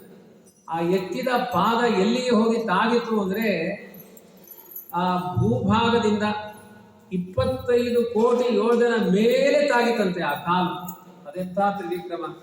ಹಾಗಾಗಿ ಉದ್ದ ಬೆಳೆದವರಿಗೆ ತ್ರಿವಿಕ್ರಮ ಅಂತಾರೆ. ಆ ತ್ರಿವಿಕ್ರಮ ಎಲ್ಲಿ? ಈ ತ್ರಿವಿಕ್ರಮ ಎಲ್ಲಿ? ಆ ಪಾದ ಅಜಸ್ಯ ಶತಕೋಟ್ಯಂಡ ಛೇದೆ. ಆ ಬ್ರಹ್ಮದೇವರು ನಿರ್ಮಾಣ ಮಾಡಿದ 100 ಕೋಟಿ ವಿರಾಟ್ ರೂಪದಿಂದ ನಿರ್ಮಾಣ ಮಾಡಿದ ಆ 100 ಕೋಟಿ ಯೋಜನ ದಪ್ಪದ ಕರ್ಪರ ಅಂತ ಕರೀತಾರೆ. ಕರ್ಪರ ಅಂತ. ಕರ್ಪರ ಅಂದ್ರೆ ಥಿಕ್ನೆಸ್ ಅಂತ, ಅದರ ಲೇಯರ್, ಅದರ ಕರ್ಪರ. ಅದು 100 ಕೋಟಿ. ಹೊರಗಡೆಯಿಂದ ಬ್ರಹ್ಮಾಂಡದ ವ್ಯಾಪ್ತಿ 100 ಕೋಟಿ, ಒಳಗಡೆಯಿಂದ 50 ಕೋಟಿ. ಥಿಕ್ನೆಸ್ 25 ಕೋಟಿ. ಈಚೆ 25, ಈಚೆ 25, ಈಚೆ 25, ಈಚೆ 25. ಹಾಗಾಗಿ ಹೊರಗಡೆಯಿಂದ 100 ಕೋಟಿ ಆಗುತ್ತೆ. 25 ಕೋಟಿ ಥಿಕ್ನೆಸ್ ಏನಿದೆ, ಮಧ್ಯದಲ್ಲಿ ಟೊಳ್ಳಿಲ್ಲ, ಅದೆಲ್ಲ ಬಂಗಾರ, ಸಾಲಿಡ್ ಬಂಗಾರ. ಅದನ್ನು ತ್ರಿವಿಕ್ರಮಾವತಾರದಲ್ಲಿ ದೆಹಲಿ ಹತ್ರ ನಿಂತು ಕಾಲು ಎತ್ತಿದ್ರೆ, ಆ ಬ್ರಹ್ಮಾಂಡದ ಮೇಲ್ಭಾಗಕ್ಕೆ ತಾಗಿದ್ರೆ ಇಡೀ ಬ್ರಹ್ಮಾಂಡ ಡ್ಯಾಮೇಜ್ ಆಯ್ತಂತೆ, ಇಡೀ ಬ್ರಹ್ಮಾಂಡ ಸೀಳಿತಂತೆ. ಆ ಥರ ಸೀಳುವ ಲೋಹಗಳು ಯಾವುದೂ ಇಲ್ಲ. ಸೀಳಿದೆ ಅಂದರೆ ಹೇಗೆ? ಆ ಭಗವಂತನ ಶಕ್ತಿಯ ಸಾಮರ್ಥ್ಯ ಅತಿಶಯದಿಂದ ಸೀಳಿದೆ. ಸೀಳಿದ ಮೇಲೆ ಏನಾಯಿತು ಅಂದರೆ, ಮೊದಲನೆಯ ಆವರಣ ಪೃಥ್ವಿ ಆವರಣ ಅಂತ ಕರೀತಾರೆ. ಅದನ್ನೇ ಬಂಗಾರದ ಆವರಣ ಅಂತ ಕರೆಯೋದು. ಎರಡನೇ ಆವರಣ ಜಲಾವರಣ ಅಂತ ಕರೀತಾರೆ. ಪೃಥ್ವಿ ಆವರಣ ಎಷ್ಟಿದೆಯೋ ಅದಕ್ಕಿಂತ 10 ಪಟ್ಟು ಜಾಸ್ತಿ ಜಲಾವರಣ ಇದೆಯಂತೆ. ಪೃಥ್ವಿ ಆವರಣ ಇರುವುದು ಎಷ್ಟು ಹೇಳಿ? ಜೊತೆಗೆ ಮಾತಾಡಬೇಕು. 100 ಕೋಟಿ. 10 ಪಟ್ಟು ಜಾಸ್ತಿ ಇದ್ರೆ ಎಷ್ಟು? 1000 ಕೋಟಿ ಥಿಕ್ನೆಸ್ಸಿನ ನೀರಿದೆಯಂತೆ. ಅದರ ಮೇಲೆ, ನೀರಿನ ಆವರಣದ ಮೇಲೆ 10,000 ಕೋಟಿ ವ್ಯಾಪ್ತಿಯ ಬೆಂಕಿ ಉರಿತಾ ಇದೆಯಂತೆ. ಎಷ್ಟು ಸ್ವಾರಸ್ಯ ಅಂದ್ರೆ, 10,000 ಕೋಟಿ ವ್ಯಾಪ್ತಿಯ ಥಿಕ್ನೆಸ್ಸಿನ ಬೆಂಕಿ ಉರಿದ್ರೆ ನೀರು ಕೊತ ಕೊತ ಕುದಿಬೇಕು. ನೀರು ಕುದ್ದ ಮೇಲೆ ಈ ಪಾತ್ರೆಗೆ ತಾಗಬೇಕು. ಪಾತ್ರೆಗೆ ತಾಗಿದ ಮೇಲೆ ನಾವೆಲ್ಲ ಆಲೂಗಡ್ಡೆ ತರ ಬೆಂದು ಹೋಗ್ಬೇಕು. ಈಗ ಹಾಗೆ ಆಗ್ತಾ ಇಲ್ಲ. ಯಾಕೆ ಆಗ್ತಾ ಇಲ್ಲ ಅಂದ್ರೆ, ಪಂಚಭೂತಗಳು ಮೇಲನ ಆದಾಗ ಮಾತ್ರ ಈ ಹೀಟ್ ಅನ್ನೋದು ಕ್ರಿಯೇಟ್ ಆಗುತ್ತೆ, ಜನರೇಟ್ ಆಗುತ್ತೆ. ಅದನ್ನು ಶುದ್ಧ ಬೆಂಕಿ ಅಂತ ಕರೀತಾರೆ. ಶುದ್ಧ ಬೆಂಕಿ ಸುಡಲ್ಲ. ಈಗ ಒಂದು ಸಿಲಿಂಡರ್ ಇದೆ, ಅದರ ಒಳಗಡೆ ಬೆಂಕಿ ಇದೆಯಾ ಇಲ್ವಾ? ಇದೆ. ಆದರೆ ಅದು ಆಕ್ಟಿವ್ ಆಗಿರಲ್ಲ. ಅದು ಯಾವಾಗ ಹೊರಗಡೆ ಬೆಂಕಿ ಬಂದಾಗ ತಾಗಿದೆ. ನನಗೆ ಹೆಚ್ಚಿಲ್ಲ ಸೈನ್ಸ್ ಗೊತ್ತಿಲ್ಲ, ನೀವು ಅರ್ಥ ಮಾಡ್ಕೊಳ್ಳಿ. ಅಲ್ಲಿದೆಯಾ ಇಲ್ವಾ? ಇದೆ. ಆ ಇದ್ದದ್ದನ್ನ ಬೆಂಕಿ ಅಂತ ಕರೆಯಲ್ಲ. ಹೊರಗಡೆ ಬರ್ತಾ ಇದ್ದದನ್ನ ಮಾತ್ರ ಬೆಂಕಿ. ಟ್ಯಾಂಕಲ್ಲಿ ನೀರಿದೆಯಾ ಇಲ್ವಾ? ನಲ್ಲಿ ಬಂದಿದ್ದನ್ನು ಮಾತ್ರ ನೀರು ಅಂತ ಕರಿತೀವಿ ನಾವು. ಟ್ಯಾಂಕಲ್ಲಿ ಇದ್ದದ್ದನ್ನು ನೀರು. ನಮ್ಮ ಬಳಕೆಗೆ ಬರುವುದನ್ನ ಬೆಂಕಿ ಅಂತ ಕರೀತಾರೆ, ನಮ್ಮ ಬಳಕೆಗೆ ಬರುವುದನ್ನ ನೀರು ಅಂತ ಕರೀತಾರೆ. ಹಾಗಾಗಿ ಅಷ್ಟು ದೊಡ್ಡ ಬೆಂಕಿ ಇದ್ರೂ ಕೂಡ ನೀರು ಭಯಂಕರ ಕೋಲ್ಡ್ ಆಗಿದೆಯಂತೆ. ಎಷ್ಟು ಕೋಲ್ಡು ಅಂದರೆ ನಿಮ್ಗೆ ಅರ್ಥ ಆಗಬೇಕಾ? ಗಂಗೆಯನ್ನು ಹೋಗಿ ಮುಟ್ಟಿ. ಇವತ್ತು ಗಂಗೆ ಅಂತ ಏನು ಕರೀತಾ ಇದ್ದೇವೆ, ಆ ಗಂಗೆ ಬ್ರಹ್ಮಾಂಡದ ಕಟಾಹದ ಹೊರಗಡೆ ಇರುವಂತಹ ನೀರೇ ಅದನ್ನು ಬ್ರಹ್ಮದೇವರು ಅದರ ಫೋರ್ಸ್ ಅನ್ನು ತಡೆದ್ರಂತೆ ಕಮಂಡಲವಿಟ್ಟು. ಅದೇನಾಯ್ತು, ಎಲ್ಲಾ ಲೇಯರು ಒಡೆದೋಯ್ತು. ಎಲ್ಲ ಕಡೆ ಒಡೆದೋದ್ರೆ ಬ್ರಹ್ಮಾಂಡದ ತುಂಬ ನೀರೇ ತುಂಬಿಕೊಳ್ಬೇಕಾಗಿತ್ತು. ಅಷ್ಟರಲ್ಲಿ ವಾಯುದೇವರು ಬಂದು ಎಲ್ಲೆಲ್ಲಿ ಡ್ಯಾಮೇಜ್ ಆಗಿದೆ ಅದನ್ನೆಲ್ಲ ಸರಿ ಮಾಡಿದ್ರಂತೆ. ಹಾಗಾಗಿ ಈಗಿರುವ ಬ್ರಹ್ಮಾಂಡ ಒಂದು ಬಾರಿ ಡ್ಯಾಮೇಜ್ ಆಗಿದೆ, ಆಕ್ಸಿಡೆಂಟ್ ಆಗಿ ರಿಪೇರಿ ಮಾಡಿರೋದು. ನೀವು ಕಂಪನಿ ಕರ್ಕೊಂಡೋಗಿ ತೇರಿಸಿದ್ರೆ ಇದು ಆಕ್ಸಿಡೆಂಟ್ ಆಗಿದೆ, ಇದು ರಿಪೇರಿ ಆಗಿದೆ ಅಂತ ಯಾರಾದರೂ ನೋಡಿದ್ರೆ ಹೇಳ್ತಾರೆ. ನಮ್ಗೆ ಅಲ್ಲಿ ತನಕ ಹೋಗ್ಲಿಕ್ಕೆ ಆಗಲ್ಲ. ನಾವು ನೆಟ್ಟಿಗೆ ಇಲ್ಲೇ ತಮಿಳುನಾಡು, ಕರ್ನಾಟಕ ಇದನ್ನೇ ಸುತ್ತಿಲ್ಲ ನಾವು. ಆದ್ರಿಂದ ಅಷ್ಟು ದೊಡ್ಡ ಬ್ರಹ್ಮಾಂಡದ ವ್ಯಾಪ್ತಿಯಲ್ಲಿ ಸಮಗ್ರ ಬ್ರಹ್ಮಾಂಡವನ್ನ ವಾಯುದೇವರು ಅದನ್ನೆಲ್ಲ ಪೂರ್ತಿ ಗಿಲಾವ್ ಮಾಡಿದಾರಂತೆ, ಗಾರೆ ಕೆಲಸ ಮಾಡಿದ್ದಾರೆ ವಾಯುದೇವರು. ಆದರೂ ಅವನು ಒದ್ದ ಜಾಗ ಇತ್ತಲ್ಲ, ಅಲ್ಲಿಂದ ನೀರು ಧುಮ್ಮಿಕ್ಕಿ ಬಂತಂತೆ. ಅದಕ್ಕೆ ವಾಯುದೇವರು ಹೇಳಿದ್ರು, ಬಾಕಿ ಕಡೆ ಎಲ್ಲ ನಾನು ಪ್ಲಾಸ್ಟರ್ ಮಾಡ್ತೀನಿ, ಆ ತೂತಾಗಿರೋ ಜಾಗದಲ್ಲಿ ಬ್ರಹ್ಮದೇವರೇ ನೀವು ಮ್ಯಾನೇಜ್ ಮಾಡಿ ಅಂತ. ಬ್ರಹ್ಮದೇವರು ಜಪ ಮಾಡ್ತಾ ಇರುವ ಕಮಂಡಲನ್ನೇ ತಗೊಂಡೋಗಿ ಇದ್ದಕ್ಕಿದ್ದಂಗೆ ನಲ್ಲಿ ಟ್ಯಾಪ್ ಹಾರೋಗ್ಬಿಟ್ಟಿದೆ ಅಂದ್ರೆ ಏನು ಮಡಿಯಲ್ಲಿ ಕೂತಿದ್ದು ಬೈರಾಸನೆ ತಗೊಂಡೋಗಿ ಬ್ರಾಹ್ಮಣರು ತುರುಕಲ್ವೇ? ಆ ತರ ವಾಯುದೇವರು ಬ್ರಹ್ಮದೇವರು ಹೋಗಿ ಆ ಕಮಂಡಲವನ್ನೇ ಜಡದ್ರಂತೆ. ಅಲ್ಲಿ ಆ ಕಮಂಡಲವನ್ನು ಅಡ್ಡ ಇಟ್ಟುಕೊಂಡು ಹೊರಗಡೆಯ ನೀರು ಒಳಗಡೆ ಬರದನಿರುವ ಹಾಗೆ ಅದನ್ನು ತಡೆದಿಡಿದ್ರು. ಕಮಂಡಲವಿನಲ್ಲಿ ನೀರು ಹಿಡ್ಕೊಂಡು ಆಮೇಲೆ ಅದನ್ನ ರುದ್ರದೇವರ ತಲೆ ಮೇಲೆ ಹಾಕೊಂಡ್ರು. ಆದರೂ ಅದರ ಫೋರ್ಸ್ ಮುಗಿಲಿಲ್ಲ. ಇವತ್ತು ಎಲ್ಲಾ ನದಿಗಳಿಗಿಂತ ಅತ್ಯಂತ ವೇಗವಾಗಿ ಹರಿಯುವ ನದಿ ಯಾವುದು ಅಂದ್ರೆ ಗಂಗಾ ನದಿ. ಆ ಗಂಗೆ ಮೊದಲು ಲ್ಯಾಂಡ್ ಆಗಿದ್ದಿಲ್ಲಿ ಅಂತ, ಅದಕ್ಕೆ ಅಲ್ಲಿ ಲಿಂಕ್ ಆಗುತ್ತೆ. ಆ ಮೇರು ಪರ್ವತ ಅಂತ ಹೇಳಿದ್ನಲ್ಲ, ಆ ಗಂಗೆ ಬಂದು ಧುಮುಕಿದ್ದೆಲ್ಲಿ ಅಂದ್ರೆ ಮೇರು ಪರ್ವತದ ಸರಿಯಾದ ಶಿಖರಕ್ಕೆ ಧುಮುಕಿದ್ದು. ಮೇರು ಪರ್ವತದ ಮೇಲೆ ಯಾರಿದ್ದಾರೆ? ಶೇಷಶಾಹಿಯಾದ ಭಗವಂತ ಒಂದು ರೂಪದಿಂದ ಇದ್ದಾನೆ. ಬ್ರಹ್ಮಾದಿ ದೇವತೆಗಳು ಅವನ ಸ್ತೋತ್ರ ಮಾಡ್ತಾ ಇದ್ದಾರೆ. ಆ ಭಗವಂತನ ಪಾದಕ್ಕೆ ಬಂದು ಆ ಮೇರು ಪರ್ವತದ ಶಿಖರದಲ್ಲಿ ಗಂಗೆ ಧುಮುಕಿದ್ದಾಳಂತೆ. ಹಾಗಾಗಿ ಗಂಗೆ ಅವಳಷ್ಟು ದೊಡ್ಡ ತೀರ್ಥ ಇನ್ನೊಂದಿಲ್ಲ ಅಂತ ಹೇಳಿದ್ದಾರೆ. ಗಂಗೆಗೆ ಸಮಾನವಾದ ತೀರ್ಥ ಇಲ್ಲ. ಯಾಕೆಂದ್ರೆ ಬ್ರಹ್ಮದೇವರು ಪುರುಷ ಸೂಕ್ತ ಹೇಳಿಕೊಂಡು ಅಭಿಷೇಕ ಮಾಡಿದ ತೀರ್ಥ ಅದು ಗಂಗಾ ತೀರ್ಥ. ಅದಕ್ಕೆ ತುಂಬಾ ಮಹತ್ವ. ಅದು ಎಲ್ಲಾ ಲೋಕಗಳಿಂದಲೂ ಕೂಡ ಸಮಸ್ತ ದೇವತೆಗಳು ಆರಾಧನೆ ಮಾಡಿಕೊಂಡು ಭೂಲೋಕಕ್ಕೆ ಕಳಿಸಿಕೊಟ್ಟಿದ್ದಾರೆ. ಅವನಿಗೆ ಎಡಗಾಲಿನಿಂದ ಬ್ರಹ್ಮಾಂಡ ಕಟಾಹವನ್ನು ಒದ್ದು ಅದರ ಉಗುರುತಾಗಿ ಬಿರುಕು ಬಿಟ್ಟು ವಿಶೇಷವಾಗಿ ಅಂತಹ ಸ್ಥಿತಿಯನ್ನ ಪಡೆದಿದ್ದಾನೆ. ಅಂದ್ರೆ ಆ ಗಂಗೆ ಮೇರು ಪರ್ವತದ ಶಿಖರದಲ್ಲಿ ಬಂದು ಬಿದ್ದಿದ್ದಾಳೆ. ಆ ಬೀಳಬೇಕಾದ್ರೆ 4 ಧಾರೆ ಆಗ್ಲಂತವಳು. ಅಂದ್ರೆ ಶಿಂಶುಮಾರ ಮಂಡಲ ಲೋಕದಲ್ಲೆಲ್ಲ ಪ್ರವಾಹ ಅದು ಬಂದಿದೆ. ಅದು ಧ್ರುವ ಮಂಡಲ, ಧ್ರುವ ಋಷಿಗಳು, ಧ್ರುವ ಕುಮಾರ ಅದನ್ನು ಧರಿಸಿದ. ಸಪ್ತರ್ಷಿ ಮಂಡಲದಲ್ಲಿದ್ದಾಗ ಸಪ್ತರ್ಷಿಗಳು ಕೂಡ ಅದನ್ನು ಧರಿಸಿದ್ದಾರೆ. ಚಂದ್ರಮಂಡಲದಲ್ಲಿ ಬಂದಿದೆ. ಆಮೇಲೆ ಶತಕೋಟಿ ಯೋಜನೆ ವಿಸ್ತೀರ್ಣವಾದ ಬ್ರಹ್ಮನ ಪಟ್ಟಣದಲ್ಲಿ ಬೀಳ್ತು. ಆ ಬಿದ್ದ ಗಂಗೆಗೆ 4 ಹೆಸರು: ಚಕ್ಷು, ಭದ್ರ, ಸೀತಾ, ಅಲಕನಂದ ಅಂತ. ಸ್ನಾನ ಮಾಡ್ಬೇಕಾದ್ರೆ ಇದನ್ನ ನೆನಪು ಮಾಡ್ಕೊಳ್ಬೇಕು ಅಂತ ಹೇಳ್ತಾರೆ. ಚಕ್ಷು, ಭದ್ರ, ಸೀತಾ, ಅಲಕನಂದ ಅಂತ. ಸೀತಾ, ಅಲಕನಂದ, ಚಕ್ಷು, ಭದ್ರ ಅಂತ 4 ಕವಲೊಡೆದಿದೆ. ಅದರಲ್ಲಿ ನಮಗೆ ಸಿಗುವಂತಹದ್ದು ಸೀತಾ, ಚಕ್ಷು, ಭದ್ರ ಯಾವ ಧಾರೆಗಳು ಸಿಗಲ್ಲ. ಅಲಕನಂದ ಅನ್ನುವ ಧಾರೆ ಹಿಮಾಲಯದ ಪ್ರಾಂತ್ಯಕ್ಕೆ ಬಂದು ಮನುಷ್ಯರಿಂದ ಅದು ಸೇವ್ಯವಾಗಿದೆ. ಹಾಗಾಗಿ ಗಂಗಾ ನದಿಯನ್ನು ನೋಡಿದಾಗ ಇಷ್ಟೇ ಗಂಗಾ ನದಿಯ ವ್ಯಾಪ್ತಿಯನ್ನು ತಿಳ್ಕೊಳ್ಬಾರದು. ಗಂಗಾ ನದಿಯ 4 ಪಾರ್ಟಿನಲ್ಲಿ ಒಂದು ಭಾಗದಲ್ಲಿ ನಾವು ನೋಡ್ತಾ ಇದ್ದೇವೆ. ಕಾಶಿಯಲ್ಲಿ ಹರಿಯುವ ಗಂಗೆ, ಪ್ರಯಾಗದಲ್ಲಿ, ಹರಿದ್ವಾರದಲ್ಲಿ ಹರಿಯುವ ಗಂಗೆಗಳೆಲ್ಲ ಒಂದು ಭಾಗ ಮಾತ್ರ. 3 ಭಾಗ ಮೇರು ಪರ್ವತದ ಇನ್ನು 3 ದಿಕ್ಕುಗಳಲ್ಲಿ ಹರಿತಾ ಇದೆ ಎನ್ನುವುದನ್ನು ಆಲೋಚನೆ ಮಾಡಿ ಅಂತ ಹೀಗೆ ಶುಕಮುನಿಗಳು ಸಮಗ್ರ ಈ ಭಾರತ ಭೂಮಿಯ ಮಹತ್ವವನ್ನ ಹೇಳಿದ್ದಾರೆ. ವಿಶೇಷವಾಗಿ ಅದರಲ್ಲಿಯೂ ಕೂಡ ಭಾರತ ಭೂಮಿ ಅಂದ್ರೆ ಈ ಗಂಗಾದೇವಿ ಲವಣ ಸಮುದ್ರವನ್ನು ಸೇರ್ತಾಳೆ. ಇನ್ನು 3 ದಾರಿಗಳೇನಿದೆ ಅದು ಲವಣ ಸಮುದ್ರ ಸೇರಲ್ಲ. ಅದೆಲ್ಲ ಒಳ್ಳೆಯ ಕಬ್ಬಿನ ರಸದ ಸಮುದ್ರ, ಹಾಲಿನ ಸಮುದ್ರ, ಮೊಸರಿನ ಸಮುದ್ರಕ್ಕೆ ಹೋಗಿ ಸೇರಿಕೊಳ್ಳುತ್ತೆ. 7 ಸಮುದ್ರಗಳಿದೆ. ಆ ಪರಮಾತ್ಮನ ವ್ಯಾಪ್ತಿಯಲ್ಲಿ ಕಬ್ಬಿನ, ಇವಾಗ ನಾವು ಉಪ್ಪಿನ ಸಮುದ್ರದಲ್ಲಿದ್ದೇವೆ, ಅದು 1 ಲಕ್ಷ ಯೋಜನ. ಅದಕ್ಕಿಂತ 2 ಪಟ್ಟು ಕಬ್ಬಿನ ರಸದ ಸಮುದ್ರ ಇದೆಯಂತೆ. ಅದಕ್ಕಿಂತ 2 ಪಟ್ಟು ಮದ್ಯದ ಸಮುದ್ರ ಇದೆ. ಮದ್ಯ ಅಂದ್ರೆ ಒಳ್ಳೆಯ ಮದ ಬರುತ್ತಂತೆ. ಪಾನ ಮಾಡಿಬಿಟ್ರೆ ಸಾಕು, ಗಸಗಸೆ ಪಾಯಸದ ಹಾಗೆ ತೇಲಾಡ್ತಾ ಇರ್ತಾರೆ ಅವರು. 10,000 ಆನೆಯ ಬಲ ಬರುತ್ತಂತೆ, ಅಷ್ಟು ಸ್ಟ್ರಾಂಗ್ ಆಗ್ತಾರೆ. ಅದನ್ನು ಕುಡಿಬಹುದು, ಆ ಮಧ್ಯೆ ಕುಡಿಬಹುದು. ಇಲ್ಲೆಲ್ಲ ಇದ್ದದ್ದನ್ನು ಕುಡಿಬಾರದು. ಅಲ್ಲಿ ದೇವತೆಗಳೇ ಬಂದು ಕುಡಿತಾರಂತೆ. ಕುಡಿದವರಿಗೆಲ್ಲ 10,000 ಆನೆಯ ಬಲ ಬರುತ್ತಂತೆ, ಅಂತ ಸ್ಟ್ರೆಂತ್ ಬರುತ್ತೆ. ಇದು ಹಾಗಲ್ಲ, ಕುಡಿದವರು ದಾರಿ ಮಧ್ಯದಲ್ಲಿ ಫುಟ್ಪಾತಲ್ಲಿ ಬಿದ್ದೋಗ್ತಾರೆ, ಬಲವೇ ಕಳ್ಕೊಂಡ್ಬಿಡ್ತಾರೆ. ಕುಡಿದವ್ರಿಗೆ ಬಲ ಇರಲ್ಲ, ಕುಡಿದವರಿಗೆ ಹೊಡಿಲಿಕ್ಕೆ ಹೋಗಬಾರದು, ಸತ್ತೇ ಹೋಗ್ತಾರೋ. ಇದು ಬಲ ಕಳೆಯುವಂತಹ ಮದ್ಯ, ಅದು ಬಲ ಕೊಡುವಂತಹ ಮದ್ಯ. ಅದಕ್ಕಿಂತ 2 ಪಟ್ಟು ಜಾಸ್ತಿ ಮೊಸರಿನ ತುಪ್ಪದ ಸಮುದ್ರ ಇದೆಯಂತೆ. ಅದಕ್ಕಿಂತ 2 ಪಟ್ಟು ಜಾಸ್ತಿ ಮೊಸರಿನ ಸಮುದ್ರ. ಅದಕ್ಕಿಂತ 2 ಪಟ್ಟು ಜಾಸ್ತಿ ತುಪ್ಪದ ಹಾಲಿನ ಸಮುದ್ರ. ಹಾಲಿನ ಸಮುದ್ರಕ್ಕಿಂತ 2 ಪಟ್ಟು ಜಾಸ್ತಿ ಅಮೃತ ಸಮುದ್ರ ಇದೆ. ಹಾಗಾಗಿ ಹಾಲಿನ ಸಮುದ್ರ 32 ಲಕ್ಷ ಯೋಜನೆ ಇದ್ರೆ ಅಮೃತದ ಸಮುದ್ರ 64 ಲಕ್ಷ ಯೋಜನೆ ಇದೆಯಂತೆ. ಹಾಲು ಮೊಸರಿನಷ್ಟು ಗಟ್ಟಿಯಾಗಿದೆಯಂತೆ, ಮೊಸರು ಹಾಲಿನಷ್ಟು ಸಿಹಿಯಾಗಿದೆಯಂತೆ. ಮೊಸರು ತುಂಬಾ ಸಿಹಿಯಾಗಿರಬೇಕು, ಹುಳಿಯಾಗಿರಬಾರ್ದು. ತಮಿಳುನಾಡಲ್ಲಿ ಹುಳಿ ಹುಳಿ ಮೊಸರು ತುಂಬಾ ಇಷ್ಟ. ಜಿಲೇಬಿ ಜಾಂಗೀರಿಗೆಲ್ಲ ಹುಳಿ ಮೊಸರು ಹಾಕೊಂಡು ತಿನ್ಬಿಟ್ರೆ ಊಟ ಮುಗೀತು ಅಂತ. ಹಾಗೆಲ್ಲ ಅಷ್ಟು ಹುಳಿ ಮೊಸರು ತಿನ್ನಬಾರ್ದು. ದದಿ ಮಾಸೇನ ಪಚ್ಚತೆ, ಜಾಠರ ದುರ್ಬಲ ಆಗುತ್ತಂತೆ. ಸಿಹಿ ಮೊಸರು ತಿನ್ನಬೇಕು, ಚೆನ್ನಾಗಿ ಜೀರ್ಣಕ್ಕೆ ಬರುತ್ತೆ ಅಂತ ಹೇಳಿದ್ದಾರೆ. ಯಾವುದೋ ಒಂದು ತಿಂಡಿ ಪರವಾಗಿಲ್ಲ, ಈಗ ಹಾಲಂತೂ ಬರಲ್ಲ. ವಿಶೇಷವಾಗಿ ಇಂತಹ ಎಲ್ಲ ಸುಖ ಸಾಗರಗಳು ನೋಡಿ. ಮೇರು ಪರ್ವತದ ಮೇಲೆ ಮಲಗಿದಾನೆ, ಕೆಳಗಡೆ 7 ಸಮುದ್ರ ಇಟ್ಕೊಂಡಿದ್ದಾನೆ ದೇವರು. ಅದು ಹಾಗೆ ಯಾವತ್ತು ಚೆನ್ನಾಗಿ ಒಂದು ಒಳ್ಳೆ ಹಾಸಿಗೆ ಮೇಲೆ ಮಲಗಿದವರು ಅಲ್ಲೇ ಒಂದು ಮಿನಿ ಅಡಿಗೆ ಮನೆ ಮಾಡ್ಕೊಂಡಿರ್ತಾರೆ.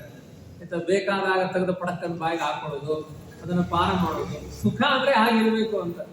ಈ ಎಲ್ಲಾ ಸುಖಗಳನ್ನ ನಾಚಿಸುವ ಸುಖ ಪರಮಾತ್ಮನದ್ದು. ಮೇರು ಪರ್ವತದಲ್ಲಿ ಶತಕೋಟಿ ಎನ್ನುವ ಆ ಬ್ರಹ್ಮಸ್ಥದಲ್ಲಿ ಮಲಗಿದಾನೆ ಅಂದ್ರೇನು, ಬ್ರಹ್ಮಾದಿ ದೇವತೆಗಳು ಒಬ್ಬೊಬ್ರು ಬ್ಯಾಚ್ ಮಾಡ್ಕೊಂಡು ಪ್ರವಚನ ಮಾಡ್ತಾರೆ. ಅದಕ್ಕೆ ದೇವ್ರು ಮಲ್ಕೊಂಡ್ಬಿಟ್ಟಿದ್ದಾನೆ. ಪ್ರವಚನ ಅಂದ್ರೆ ನಿದ್ರೆ ಅಂತ. ಅದು ಯೋಗ ನಿದ್ರೆ, ಮತ್ತೆ ಭೋಗ ನಿದ್ರೆ, ರೋಗ ನಿದ್ರೆ ಅಲ್ಲ. ರಂಗನಾಥನೂ ಅಷ್ಟೇ, ಆರಾಮಾಗಿ ಶ್ರುತಿಶತ ಪರಗೀತ ಶುದ್ಧ ಭಾವೈರ್ಗೃಹೀತ ಅಂತ ಹೇಳ್ತಾರೆ. ರಂಗನಾಥ ಯಾಕೆ ಮಲಗಿದಾನೆ ಹೇಳಿ? ರಂಗನಾಥನ ತಲೆ ಮೇಲೆ ನೋಡಿ ಅಂತಾರೆ ವಾದಿರಾಜರು.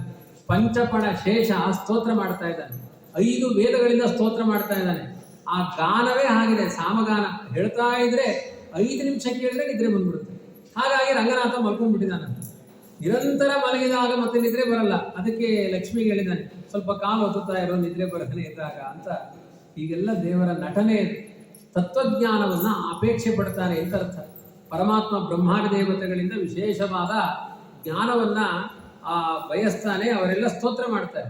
ಅವರು ಮಲಗಿದ್ದಾನೆ. ಕೆಳಗಡೆಗೆ ಅವನ ಅಭಿಷೇಕಕ್ಕೆ ಬೇಕಾದ ಅಮೃತದ ಸಮುದ್ರ ಇದೆ, ಹಾಲಿನ ಸಮುದ್ರ ಇದೆ, ತುಪ್ಪದ ಸಮುದ್ರ ಇದೆ. ಅಂಥ ದೇವರಿಗೆ ಒಂದು ತುಪ್ಪದ ದೀಪ ಹಚ್ಚಬೇಕಾದ ಆಲೋಚನೆ ಮಾಡ್ತೀವಿ. ತುಪ್ಪ ಕಡಿಮೆ ಆಗಿಬಿಡುತ್ತೆ, ಹಾಗಾಗುತ್ತೆ, ಎಣ್ಣೆ ಕಡಿಮೆ ಆಗುತ್ತೆ. ದೀಪದ ಎಣ್ಣೆ ಏನು ಬಂದಿದೆ, ತಮಿಳುನಾಡಿನಿಂದಲೇ ಬಂದಿದ್ದು ಕರ್ನಾಟಕಕ್ಕೂ. 50 ರೂಪಾಯಿ ಇದು 1 ಲೀಟರ್ ಸಿಕ್ಬಿಡುತ್ತೆ. ಆದರೆ ಎಳ್ಳೆಣ್ಣೆಗೆ 200 ರೂಪಾಯಿ 1 kg. ಆದರೆ ದೀಪದ ಎಣ್ಣೆ 50 ರೂಪಾಯಿ. ಎಲ್ಲ ಅನ್ಯಾಯ, ಮೋಸದ ಎಣ್ಣೆಗಳು ದೇವರಿಗೆ. ಇದೆಲ್ಲ ಮಾಡಬೇಡಿ. ದೇವರಿಗೆ ನೀವೇನು ಪೂಜೆ ಮಾಡಲಿಲ್ಲ ಆದರೂ ಮನಸ್ಸಿನಿಂದ ತತ್ವಜ್ಞಾನದ ದೀಪ ಹಚ್ಚಿದ್ರು ದೇವರು ಸಂಪ್ರೀತನಾಗ್ತಾನೆ. ಮೋಸದ ಪೂಜೆಗಳನ್ನು ಮಾಡಬೇಡಿ, ಪ್ರೇಮವಿಲ್ಲದ ಪೂಜೆ ಮಾಡಬೇಡಿ ಅಂತ ಹೇಳಿದ್ದಾರೆ. ಇದೆಲ್ಲ ಅಂತಹ ಸರ್ವಶಕ್ತನಾದ ಭಗವಂತನಿಗೆ ಮಾಡುವ ವೈಭವಗಳು. ವಿಶೇಷವಾಗಿ ಈ ಥರ ಅನೇಕ ಮೇರು ಪರ್ವತದ ವೈಭವ ಅದನ್ನೆಲ್ಲ ವರ್ಣನೆ ಮಾಡಿದ್ದಾರೆ. ಇನ್ನೂ ಅದಾದ ಮೇಲಿರುವಂತಹ ಸ್ಥಾನಮಾನಗಳು, ಊರ್ಧ್ವಲೋಕಗಳು, ಅಧೋಲೋಕಗಳು, ಇದನ್ನೆಲ್ಲ ಇದರ ಮಹಿಮೆಗಳನ್ನೆಲ್ಲ ವರ್ಣನೆ ಮಾಡಿ ಶುಕಮುನಿಗಳು ಹೇಳ್ತಾರೆ. ಕಲ್ಪಾಯುಷಾಂ ಸ್ಥಾನ ಜಯಾತ್ ಪುನರ್ಭವಾತ್ ಕ್ಷಣಾಯುಷಾಂ ಭಾರತ ಭೂಜಯೋ ವರಹ. ಬೇರೆ ಬೇರೆ ಕ್ಷೇತ್ರಗಳಲ್ಲಿ ಯಾವುದೇ ದ್ವೀಪಗಳಿರಲಿ, ಯಾವುದೇ ಲೋಕಗಳಿರಲಿ, ಅತ್ಯಂತ ಶ್ರೇಷ್ಠವಾದ ದೇಶ ಯಾವುದು ಅಂದರೆ ಭಾರತ ದೇಶ ಅಂತ ಹೇಳಿದ್ದಾರೆ. ಜಂಬೂದ್ವೀಪದಲ್ಲಿ ಇರುವಂತಹದ್ದು ಭಾರತ ದೇಶ. ಜಂಬೂದ್ವೀಪ ಅಂತ ಹೆಸರು ಯಾಕೆ ಅಂದರೆ ದಕ್ಷಿಣ ಭಾಗದಲ್ಲಿದೆ. ಜಂಬೂ ಪರ್ವತದ ಅಂದರೆ ಮೇರು ಪರ್ವತದ ದಕ್ಷಿಣ ಭಾಗದಲ್ಲಿ ಇದೆ ಇದು. ಜಂಬೂ ನಮ್ಮ ಪಾಲಿಗೆ ನೇರಳೆ ಹಣ್ಣಿನ ಮರ ಕಾಣುತ್ತೆ, ಮಾವಿನ ಮರ ಇದೆ, ನೇರಳೆ ಹಣ್ಣಿನ ಮರ ಇದೆ, ಕಡಗದ ಮರ ಇದೆ. ನಮ್ಮ ಕಣ್ಣಿಗೆ ಈಚೆಯಿಂದ ನೇರ ಹೋದ್ರೆ, ಗೂಗಲ್ ಮ್ಯಾಪ್ ಹಾಕೊಂಡು ಹೋದ್ರೆ ಮೇರು ಪರ್ವತಕ್ಕೆ ಹೋಗ್ಲಿಕ್ಕಾಗಲ್ಲ ನಮ್ಮಿಂದ. ದೇವತೆಗಳಿಗೆ ಕಾಣುವುದು ನೇರಳೆ ಹಣ್ಣಿನ ಮರ. ಆದ್ರಿಂದ ನೇರಳೆ ಹಣ್ಣಿನ ಮರ ಕಾಣಿಸುವ ಈ ಪ್ರಾಂತ್ಯದವರೆಲ್ಲ ಅದನ್ನ ಜಂಬೂ ದ್ವೀಪ ಅಂತ ವಿಶೇಷವಾಗಿ ಅದನ್ನು ಕರೀತಾರೆ. ಅದರಲ್ಲಿ ಭಾರತ ದೇಶಕ್ಕೆ ತುಂಬಾ ಮಹತ್ವ ಇದೆ. ಯಾಕೆಂದ್ರೆ ಇದೊಂದು ತರ ಹೊಸ ರೀತಿಯಾದ ಪಾತ್ರೆ ಈ ಭಾರತ ದೇಶ. ಇಲ್ಲಿ ಸಾಧನೆ ಮಾಡಿದವರಿಗೆ ಮೋಕ್ಷ ನಿರ್ಣಯ ಆಗುತ್ತಂತೆ. ಹಾಗಾಗಿ ಮೋಕ್ಷ ನಿರ್ಣಯ ಮಾಡುವಂತಹ ಪುಣ್ಯ ಭೂಮಿಯಾದ ಭಾರತ ದೇಶದಲ್ಲಿ ಬೇರೆ ಬೇರೆ ದೇಶದಲ್ಲಿ ವಾಸ ಮಾಡೋಕ್ಕಿಂತ ಭಾರತ ದೇಶದಲ್ಲಿ ವಾಸ ಮಾಡಿ ಅಂತ ಅದರ ಮಹತ್ವವನ್ನು ಹೇಳಿದ್ದಾರೆ. ವಿಶೇಷವಾಗಿ ಹೀಗೆ ಆ ಶಿಂಶುಮಾರ ಮಂಡಲದ ಲೋಕವನ್ನು ಹೇಳಿದ್ದಾರೆ. ಸ್ವರ್ಗಲೋಕ, ಉತ್ತರದಲ್ಲಿರುವಂತಹ ವಿಶೇಷವಾದ ಏನು ಸತ್ಯಲೋಕದ ತನಕ ವ್ಯಾಪ್ತಿಯನ್ನು ಹೇಳಿ, ಸತ್ಯಲೋಕದ ಆಚೆಗೆ ವೈಕುಂಠ ಲೋಕ ಇದೆ ಅಂತ ಹೇಳಿದ್ದಾರೆ. ಬ್ರಹ್ಮಾಂಡದ ಒಳಗಡೆಯೇ ಇದೆ ಶ್ವೇತದ್ವೀಪ. ಅನಂತಾಸನ ಭೂಮಿಯ ಮೇಲೆ ಇದೆ. ಶ್ವೇತದ್ವೀಪ ಕ್ಷೀರ ಸಮುದ್ರದ ನಡುಭಾಗದಲ್ಲಿ ಮೇಲ್ಗಡೆ ಇದೆ, ಅದು ಭೂಮಿಗೆ ಸಂಬಂಧಪಟ್ಟದ್ದು. ಇನ್ನು ವೈಕುಂಠ ಲೋಕ ಅನ್ನೋದು ಸತ್ಯಲೋಕದ ಮೇಲ್ಭಾಗದಲ್ಲಿದೆ, ತುಂಬಾ ಎತ್ತರದಲ್ಲಿರೋದು ವೈಕುಂಠ ಲೋಕ. ಈ ಮೂರು ಲೋಕಗಳು ಕೂಡ ಲಕ್ಷ್ಮ್ಯಾತ್ಮಕವಾದದ್ದು. ತ್ರಿಧಾಮ ಧಾಮ ರೂಪೇಣ ಯಾ ಮುಕ್ತಿ ರೀತಿ ಕೀರ್ತ್ಯತೆ ಅಂತ ಭಗವಂತನ ಮೂರು ಧಾಮ, ಶ್ವೇತದ್ವೀಪ, ಅನಂತಾಸನ, ವೈಕುಂಠ.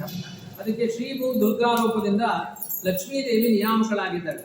ಹೀಗೆ ಆ ಮೂರು ಲೋಕಗಳಿಗೆ ಮಾತ್ರ ನಾಶ ಇಲ್ಲ. ಮುಕ್ತಾತ್ಮರು ಲಿಂಗದೇಹ ಭಂಗ ಆದ ಮೇಲೆ ಈ ಮೂರು ಲೋಕಗಳಲ್ಲಿ ವಾಸ ಮಾಡಿಕೊಂಡಿರ್ತಾರೆ ಅಂತ ಅದರ ಮಹತ್ವವನ್ನು ಹೇಳಿದ್ದಾರೆ. ಯಾರು ಇಂತಹ ಒಂದು ಪುಣ್ಯ ಭೂಮಿಯಾದ ಭಾರತ ದೇಶದಲ್ಲಿ ಸತ್ಕರ್ಮಾನುಷ್ಠಾನಗಳನ್ನು ಮಾಡೋದಿಲ್ಲ, ಅಪಚಾರಗಳನ್ನು ಮಾಡ್ತಾರೆ, ಸರಿಯಾದ ಧರ್ಮಾನುಷ್ಠಾನವನ್ನು ಮಾಡೋದಿಲ್ಲ, ಅಂಥವರಿಗೆ ಭಯಂಕರವಾದ ನರಕಗಳಾಗುತ್ತೆ ಅಂತ. ಯಾಕೆಂದ್ರೆ ಅವನು ಪರೀಕ್ಷಿತರಾಗಿ ಕೇಳ್ತಾನೆ, ಎಲ್ಲಾ ಲೋಕಗಳನ್ನು ವರ್ಣನೆ ಮಾಡಿದ್ರಿ, ನರಕ ಲೋಕ ಎಲ್ಲಿದೆ ಅಂತ ಹೇಳಿಲ್ಲಲ್ಲ ಅಂತ ಕೇಳ್ತಾನೆ. ಅವಾಗ ಹೇಳ್ತಾರೆ, ನಮ್ಮ ದಕ್ಷಿಣ ದಿಕ್ಕಿನ ಕಡೆ ಕೆಳಭಾಗದಲ್ಲಿ ನರಕ ಲೋಕ ಇದೆ. ಭೂಮಿಯಿಂದ 97,500 ಯೋಜನ ದೂರದಲ್ಲಿ ನರಕ ಲೋಕ ಇದೆ ಅಂತ ವರ್ಣನೆ ಮಾಡ್ತಾರೆ. ಸಂಕ್ಷಿಪ್ತವಾಗಿ ಒಂದು ನರಕದ ವರ್ಣನೆಯನ್ನು ಮಾಡಿದ್ದಾರೆ. ತುಂಬಾ ವರ್ಣನೆ ಮಾಡಿದರೆ ಮೂರ್ಛೆ ಹೋಗುತ್ತೆ ಅಂತ ಹೇಳಿದ್ದಾರೆ. ಪ್ರವಚನವೇ ಅರ್ಧ ಮೂರ್ಛೆ, ಇನ್ನು ನರಕದ ಬಗ್ಗೆ ವರ್ಣನೆ ಮಾಡಿದರೆ ಬಹಳ ಕಷ್ಟ ಆಗುತ್ತೆ. ಆದರೂ ಸ್ವಲ್ಪ ಹೇಳ್ತೇನೆ. ನರಕದ ವರ್ಣನೆಯನ್ನು ಹೇಳಿದ್ದಾರೆ. 28 ನರಕಗಳಿದೆ. ಇನ್ನೊಬ್ಬರ ಹಣ ಮತ್ತೆ ಹೆಂಡತಿ ಮಕ್ಕಳನ್ನ ಅಪಹಾರ ಮಾಡಿದರೆ ತಾಮಿಸ್ರ ಅನ್ನುವ ನರಕ ಆಗುತ್ತಂತೆ. ತಾಮಿಸ್ರ ಅನ್ನುವ ನರಕ, ಅನ್ಯಥಾ ಜ್ಞಾನ ದೃಢ ಆಗುತ್ತಂತವ್ರಿಗೆ.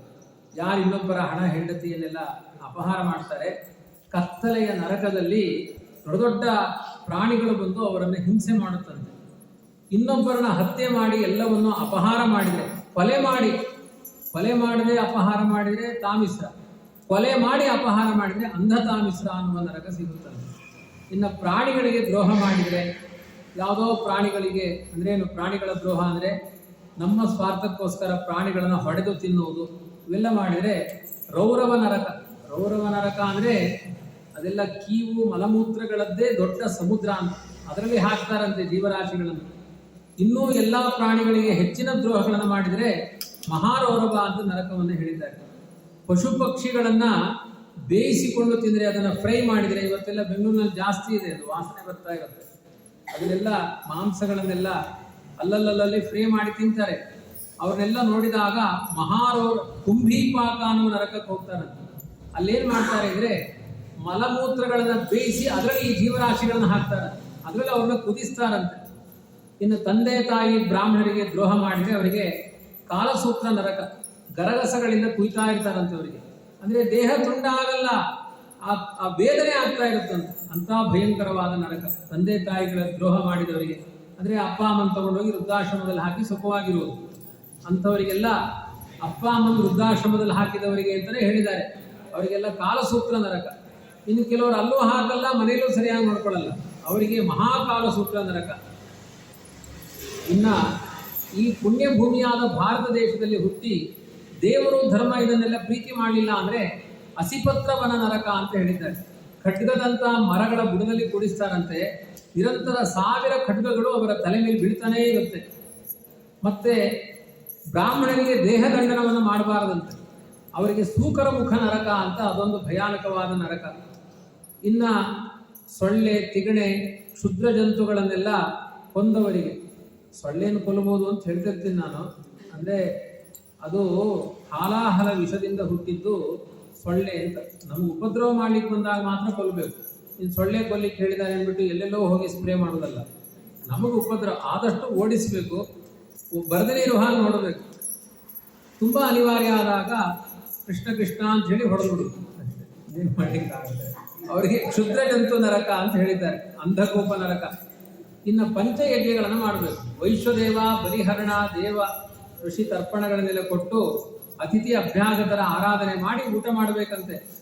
ತಾವೇ ಸ್ವಾರ್ಥಿಯಾಗಿ ಊಟ ಮಾಡಿದರೆ, ಇದನ್ನ ದಾಸರು ಹೇಳಿದಾರಲ್ಲ, ಪಟ್ಟೆಗೋ ಸೊಗ ಥಟ್ಟನೊಣತಿಹ ಕೆಟ್ಟ ಮನಜರ ಕುಟ್ಟಿ ವೈದ್ಯಮ ಪಟ್ಟಣದಳು ಒತ್ತಿಟ್ಟಿರಿಡುತ್ತಿಹರು ಅಂತ ತಾನು ಸ್ವಾರ್ಥಿಯಾಗಿ ಹಾಗೆ ಅಡಿಗೆ ಮಾಡ್ತಾ ಮಾಡ್ತಾ ರುಚಿ ನೋಡ್ಬಿಡೋದು. ಅಂಥವರಿಗೆಲ್ಲ ಕ್ರಿಮಿ ಭೋಜನ ನರಕ.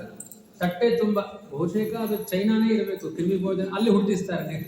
ಅಂದರೆ ನರಕ ಅನುಭವಿಸಿದ ತಕ್ಷಣ ಚೈನಾದಲ್ಲಿ ಹುಡ್ತಾರೆ. ಒಂದಷ್ಟು ಜಿರಳೆಗಳನ್ನು ಬೆಳಿಗ್ಗೆ ಫಲಾರ, ಮಧ್ಯಾಹ್ನ ಮೊಸಳೆಗಳು ಊಟ, ರಾತ್ರಿ ಹೊತ್ತು ಹಾವುಗಳ ಏನದು ಶಾವ್ಗೆ, ಈ ಥರ ತಿಂದುಬಿಡ್ತಾರೆ ಅವರು. ಭಯಂಕರ ನರಕ. ತಿನ್ನೋರಿದ್ದಾರೆ ನೋಡಿ, ಅಂತಹ ನರಕಗಳಲ್ಲಿ ಹುಟ್ಟಿಸ್ತಾರಂತೆ ಪಂಚಯಜ್ಞ ಮಾಡದೇ ಇದ್ದವರಿಗೆ. ಆಮೇಲೆ ಬಂಗಾರವನ್ನು ಕದಿಯುವುದು ತುಂಬ ದೊಡ್ಡ ಅಪರಾಧ, ಮಹಾಪಾತಕ ಅಂತ ಕರೆದಿದ್ದಾರೆ. ಅವರಿಗೆ ಸಂದಂಶ ನರಕ ಅಂತ. ಶೂಲಗಳನ್ನು ಚುಚ್ಚಿಟ್ಬಿಡ್ತಿರಂತೆ, ಅದು ಶೂಲ ತೆಗಿಲಿಕ್ಕೆ ಬರಲ್ಲ, ಅಂಥ ಒಂದು ನರಕ ಇದೆ ಅಂತ. ಆಮೇಲೆ ಅನ್ಯ ಸ್ತ್ರೀ ಗಮನ ಮಾಡಿದವರಿಗೆ ತಪ್ತ ಸೂರ್ವಿ ನರಕ ಅಂತ. ಅಂದರೆ ಒಂದು 1,00,000 ಯೋಜನದ ಒಂದು ಕಬ್ಬಿಣದ ದೊಡ್ಡ ಕಾವಲಿ, ಈಗ ದೋಸೆ ಕಾವಲಿ ಇರುತ್ತಲ್ವಾ, ಅದೇನು ಕೆಂಪು ಕಾಯ್ದಿರಲ್ಲ, ಅದು ಕೆಂಪು ಕಾಯ್ದಿರುತ್ತಂತೆ. 1,00,000 ಯೋಜನ ಅದರ ಮೇಲೆ ಓಡಿಸ್ತಾ ಇರ್ತಾರಂತೆ.